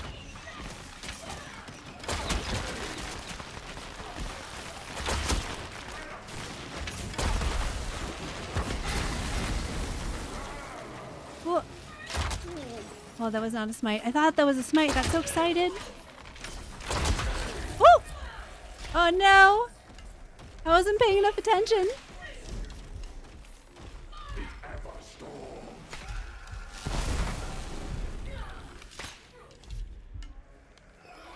Yeah, raid chat. So figure, what is it you want that has the, what you want is whatever has the most physical magic instability. Yeah, you want to pay attention to what you tend to die to the most, and then that's going to be your priority stat. I definitely die to physical the most because of like things like what just happened, right? Where I'm like super focused on hitting a shot and then like miss that someone is in melee range coming up towards me. I just kind of misjudge how far their their weapon can reach and get hit by a melee hit. So I tend to buff physical for that reason. Woo! See if I can get away from this guy. There we go. Like Sarin's great for like situations like this, right? Like that's gonna draw. Oh no, he didn't take the aggro. It should have drawn the aggro. You know what I think we want to do here is this. Yeah, no thank you, sir. Oh my goodness. I'm just being eternally staggered.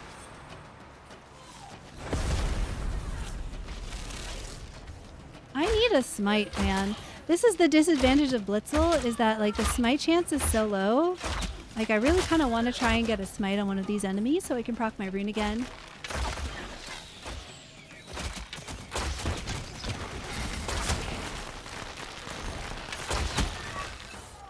I don't think it's gonna happen. That's alright.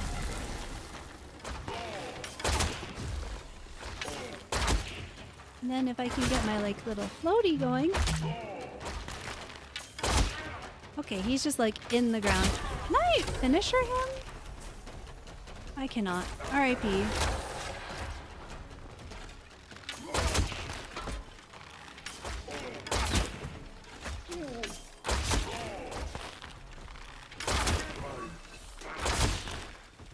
Paragon or Purity for Greatsword? Depends on if you have Blessed Joinery, I think. If you can bless the Paragon, it does much better. The split scaling does not seem to scale as well as the blessed scaling.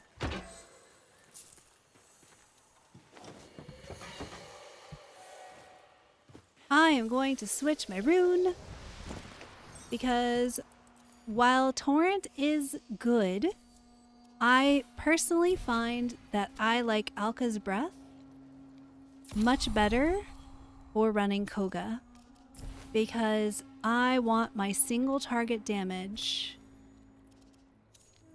Hello? I want Alka's Breath, thank you. I want single target damage. I want the bosses to die when I shoot them.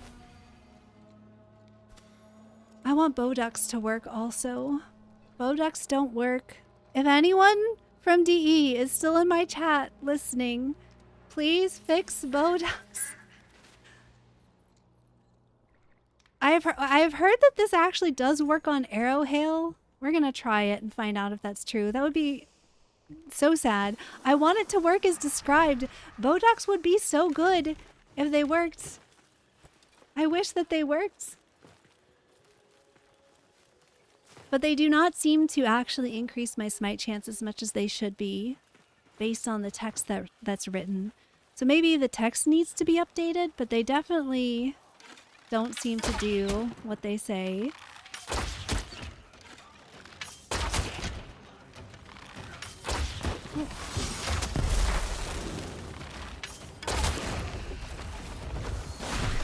There's a smite. I don't know, maybe they fixed them. Oh, excuse you. Oh my gosh, no. Can I, like, get away? Can I get away?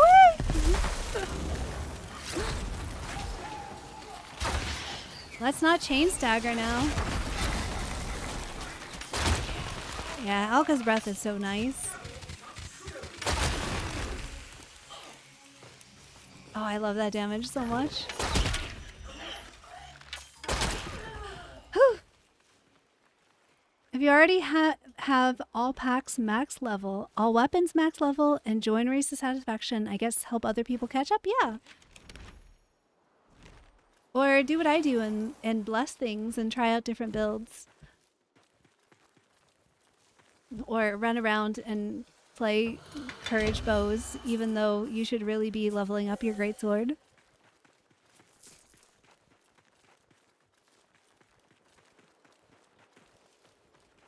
Oh, Skull, I honestly should never have said anything about liking the camera changes so much, because now people think that, like, oh, like, can you please make a video on this so DE will fix it? And I'm like, that's not how that works. I wish that were how that works. No, actually, I genuinely don't. I genuinely don't wish that's how that works. Because like I was saying earlier, it would be really bad for the game if the devs would just change things because a single person wants it to be a different way. That would be horrible. I'm glad that they don't do that, and I don't think that they ever should. And so, like, I might talk about the things that I like, but I'm honestly very glad that it's DE's choice and not mine, how, like, which changes get implemented and, like, what feedback they listen to. Yeah.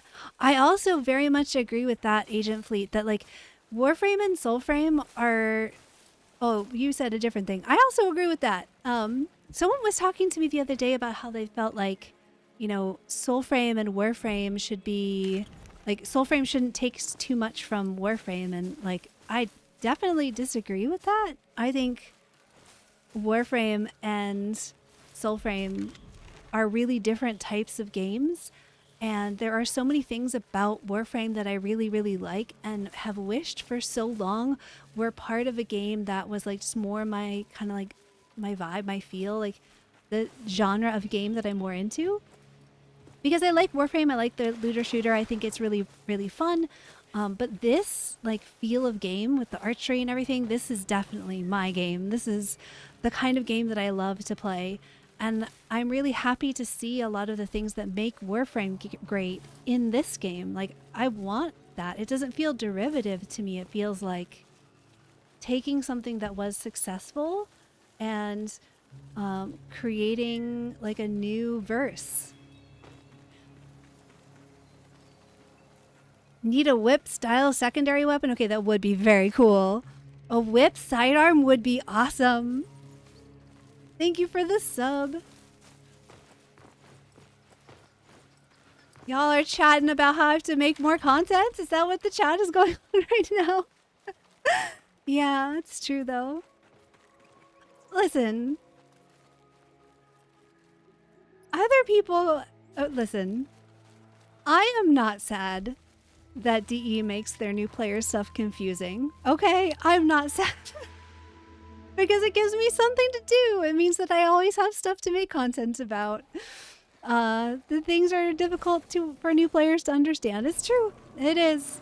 It's a complex game. However, also, like, it doesn't make a ton of sense to invest a ton of time making a tutorial for a system that's going to change. So I do understand that, like, they may not want to go so far into making tutorials at the moment. Ooh. Whatever hit me just hit me for a lot. Oh my.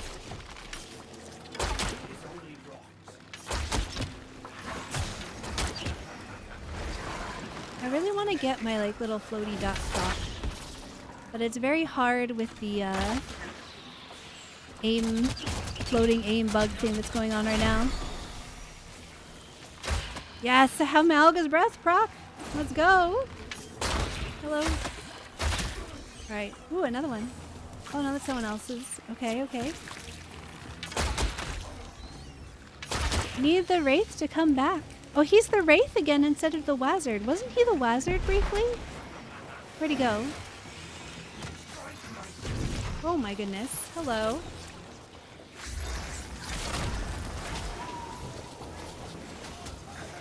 Okay. Who are we gonna shoot? We are gonna CC, and we're going to hail, and we're gonna hopefully proc a new smite. Please? Please? Thank you. Oh my gosh, you're disappearing again? Bro, where are you? Here we go.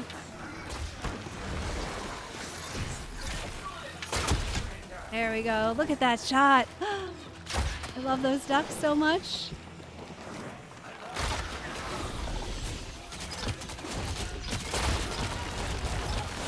Fresh smite, yes. I love this.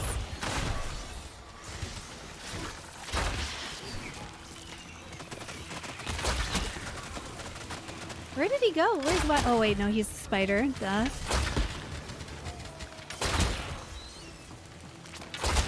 Yeah, I think I wouldn't mind this like visual bug as much if it weren't like getting in the way of my crosshair. But like when my character is like aiming like across me like this, like it's so hard to see what I'm shooting.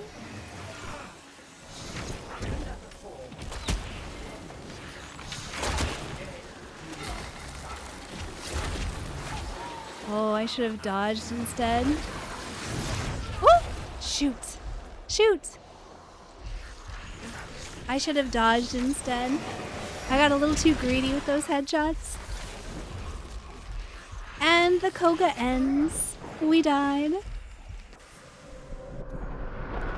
Are Mockery Smites not able to proc rune? No, they cannot. Mockery Smites cannot proc rune. Oh, that's okay, Solid Snake. We did pretty good. We got into the very last one. Realistically, I was very distracted. I was not helping. I was not helping. It's all good. It's all good.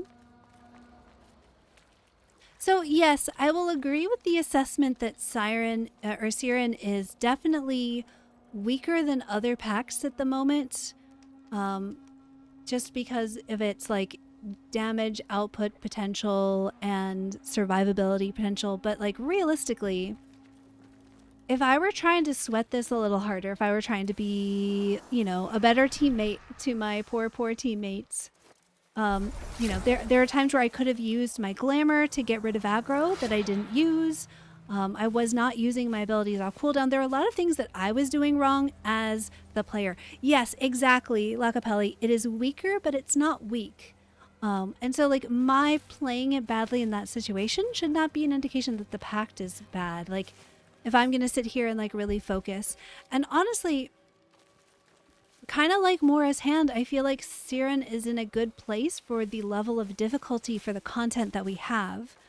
I feel like if this is the how hard combat's going to be, then I do like this being the challenge, like this being the strength of the pact, because it forces me to try. Like I have to think if I get distracted on Sarin, I can die for it, and that is good on a hard mode, specifically like in hard mode. It's more utility and has a different playstyle. Absolutely agree. It is very utility. Sharon's only weak when using a bow. Works great with a heavy weapon, greatsword. I don't think it's weak when using a bow. I don't think it's weak using a bow at all. I think Sarin is very strong on a bow also. Is there any way to get to the island in the upper left corner of the map? I think only by glitching or exploiting, which I am not going to do. It is not something that I have done. And I will just wait for them to put that content in the game. I think Bromeus is fine. I don't agree. I'm sorry, but I really don't. And like, I'm a Tessin enjoyer. Like, I love that pact, but even I can say it's broken right now. Like, it's crazy. Like, Bromeus and Tessin are just too strong. They make everything else. They make everything feel like. Look, if I can one-shot a Koga boss, it's too strong. It's too strong. If I can one-shot a boss in Koga, it's too strong. Like, I don't feel like that should be a controversial take. I don't feel like that should be a controversial take. The Koga is supposed to be our like equivalent of Steel Path, right? I don't agree with that either. I don't think that Tessin is sucks if you nerf it. I think it's strong on melee too. I think it's too strong. Yeah. I mean, it's fine. Like, we can have disagreements. That's cool. Like, it's not a... Let's put on... What do we put? What do I have that's maxed out so we can give, like, a really good show? Let's do Vetch, because it has a really good smite chance. And let's put on Tessin. And we got full courage. Let's double check our virtues. I get still real strong. I'm also gonna drop squad. Thank you so much for taking me along on your Koga. But I'm gonna drop squad. I'm probably gonna relog real quick so we can take a look at this. But yeah, it's not. It's so strong. Let me do this, and we're gonna relog so that we don't have the bugs from. I watch our YouTube videos. You're awesome. Thank you. I'm so glad. I think that Tessin on melee really forces you to watch animations and pay attention to like incoming attacks. Right? Because if you waste your Fella stacks on attacks that don't connect, you drop your stacks and then you don't get the benefit. And this is the case for bows as well. And so the issue for me with Tessin in melee is not at all that Tessin is stronger on bows. It's that the target lock system nerfs melee. Let's be real. Like, you know, I'm saying this. I still love Soulframe. I think Soulframe is amazing, but it has some target lock issues. Because every missed hit is going to consume a stack of Fellust, and it's going to prevent me from getting higher damage. So I can't afford to miss. I need every attack to connect. And if I miss or if an attack gets blocked, I'm not going to be able to do as much damage. So like I'm like really disincentivized. Like I really kind of want to wait for him to like do an attack that I can actually parry. Oh, actually this is a long blade, so I could have parried that. That's fine.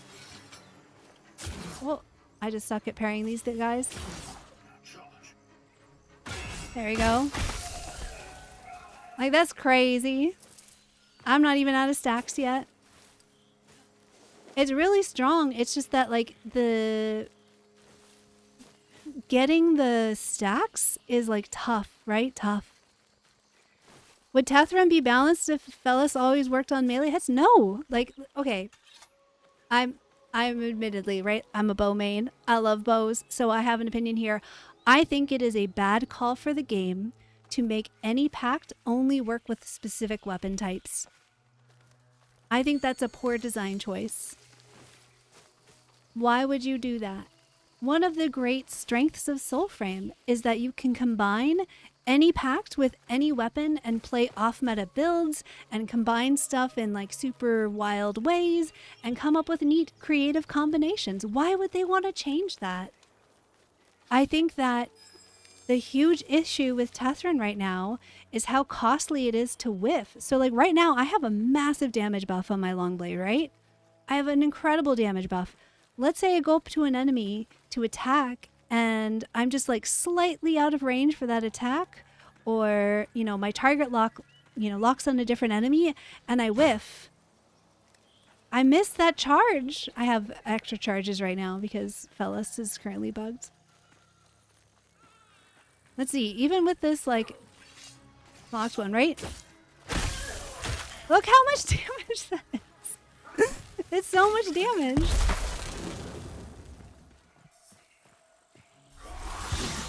It's so much damage. It's just that you're really heavily incentivized to play slow, right?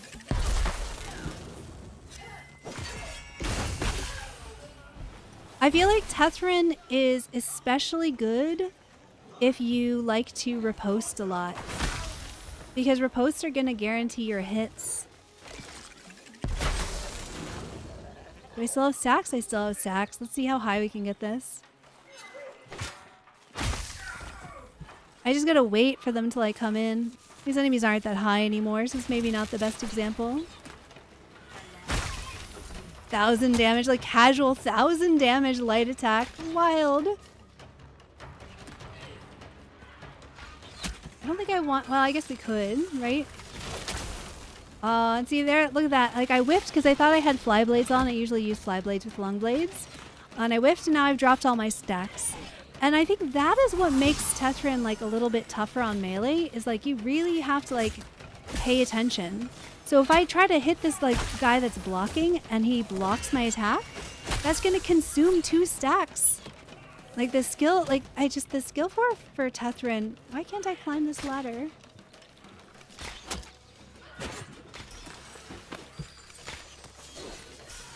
Why can't I climb the ladder? The skill floor for Tessin on melee is just a lot higher, I think.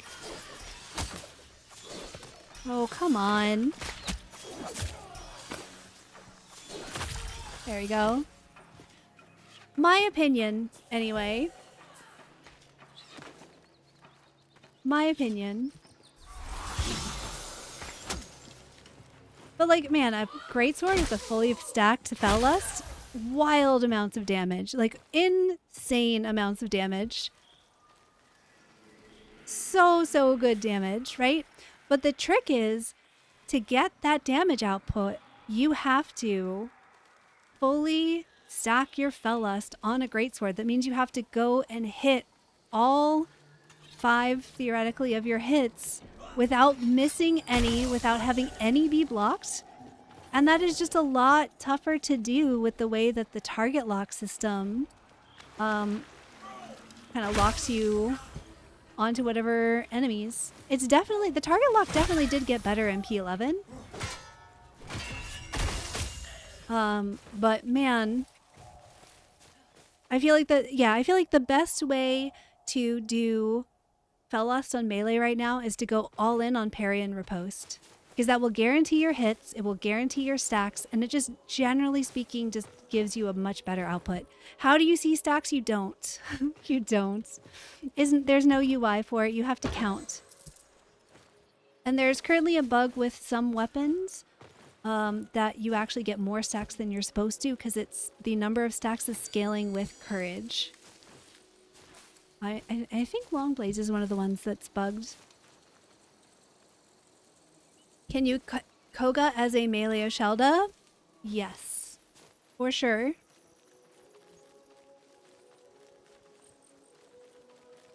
You absolutely can. Where are we going? What are we doing? Oh, we've been streaming for a minute. I'm probably gonna raid someone pretty soon. Let's do a 3-star tail before we go. Hydrate. I know I've been hydrating. I'll have the last of my water. Yeah, you do need to count. That's a good question. I'm gonna dump my stacks and we're gonna find out how many stacks long blades are getting right now. I am curious now. Although, if we're testing, well, actually, let's test greatsword. I don't even have a fully leveled purity, but let's go find out how many Tessin Fellust stacks we can get on purity. I don't think I've tested greatswords. So we're gonna put that on, and then we're gonna put on fly blades. I really like running fly blades with melee weapons. I think that they are a great combination. Big thanks to everyone in chat who has been helping out with answering questions and like keeping up with chat when I fall behind. I appreciate you so much. I do watch and try to keep up, and I appreciate all of you in the community who are helping each other out and making that better for everybody. No good quality of life. Yeah, training dummy to help us test things like Fellas would be so great. All right. So there's my cast. We're just going to count how many attacks. Oh, wait, we're going to have to do it after I do this. Because one thing I have noticed with Fellas is that your rat procs will eat stacks on some weapons. What I mean by that is if you have a rat equipped on your weapon that causes you to deal damage to a nearby enemy, it will sometimes get a, like when it procs on the nearby enemy, it will consume that stack of your Fellas. It's not clear to me if you're still getting the damage buff. I need to test that more to find out. I think I already have a squirrel. No. We're definitely going to put a squirrel on. No wonder I was struggling with this. All right. I will talk about the after stream. We'll talk about that after stream. Hit me up in Discord. We'll chat about it. It's not a bad thing, but we will definitely chat about it. It's going well, but we'll chat about it after stream. Yeah, it's not clear to me. So the split damage, basically when it damages the other enemy, it like consumes a stack for each of them. It's not clear to me exactly if it's actually giving me the buff or if it's just like deleting the stack. All right. 1, 2, 3. Come on. Oh. 4, 5, 6. I think great swords are one of the ones that's bugs, that's getting stacks that scale. Yes, the game is free to play. 7. So yes, great swords have the same bug. Great swords, shields, I think long blades and bows are all bugged at the moment and get a number of stacks that scales with your courage. Or it's all supposed to be that way and the ones that don't scale are the bugged ones. I'm not sure. I'm not sure because this was changed in P12 and it's not clear to me if it's still supposed to be 5 stacks on every weapon or 5 charges on every weapon or if it is supposed to be a number of charges that scales with your courage. Unclear. Unclear. Why is Fellas a damage buff? Why is it an armor penetration buff when we're going with flat armor? I feel like the question is why is there flat armor? Like, I feel like that's the wrong question. The question is why is armor just flat damage reduction and not like a percentage or something? Because it also means that like Durglint, the new shield rune that they just put in, the new shield rune doesn't do much in Koga because they have too much damage reduction and like tick damage is not useful. So you get a rune from Koga that you can't use in Koga. Yeah, this is unfortunate. Stacks. Okay, so let me explain what I mean by the stacks with Tessin. When you cast Fell Lust, it puts a buff on your weapon. It's actually technically on your envoy because if I switch weapons, it goes to the weapon I've swapped to. And you get a number of charges, right? And so what I'm saying is that on certain weapons at the moment, the number of charges scales with your courage, and on other weapons, it is 5 charges when your pact is max rank. And it's not clear to me which one is the bug and which one is intended. So every time that you successfully hit an enemy, it will consume 1 charge and apply a buff to your character, a damage buff. And so I'll do more and more damage with every successful hit. If my hit is blocked, it will consume 2 charges. And if I miss, it will consume 2 charges and it does not apply the buff. So in order to keep track of like how much damage buff you have to count your stacks because there's no UI indicator that tells you how many stacks you have left and how many stacks you've got. And it's just... yeah, it's a Tessin thing. It is complicated and interesting. I love it. I love this ability. I think it's so, so cool. It is overpowered. The amount of damage you get needs to be tuned down. It's a little bit OP. Hello, Helix. I am doing great. We are winding down. I started this tale and I keep getting distracted by these wonderful questions and chatting about the game because, you know, that is just how I do. So I definitely do not think that Tessin would be underpowered. I think there's one thing that they could do to make Tessin on bow more in line with other packs. And I will tell you what that is. This is my opinion. I think that when you're using a bow, the Fellust damage buff should overwrite the charge shot damage buff. I think that it's too much to have all of those things multiply with each other. So like every time I charge a shot like that, I get the little like ding. My shot does more damage. And I think that Fellust should overwrite that because that just makes it do so much damage. And I lost a stack there because I missed. Now that said, like heavy attacks on other weapons still get the damage buff. So I don't know, then would it be that all heavy attacks don't get the damage buff? Are we gonna say that it's either or for all weapons? Like I don't know. Maybe it's not balanced. I don't know.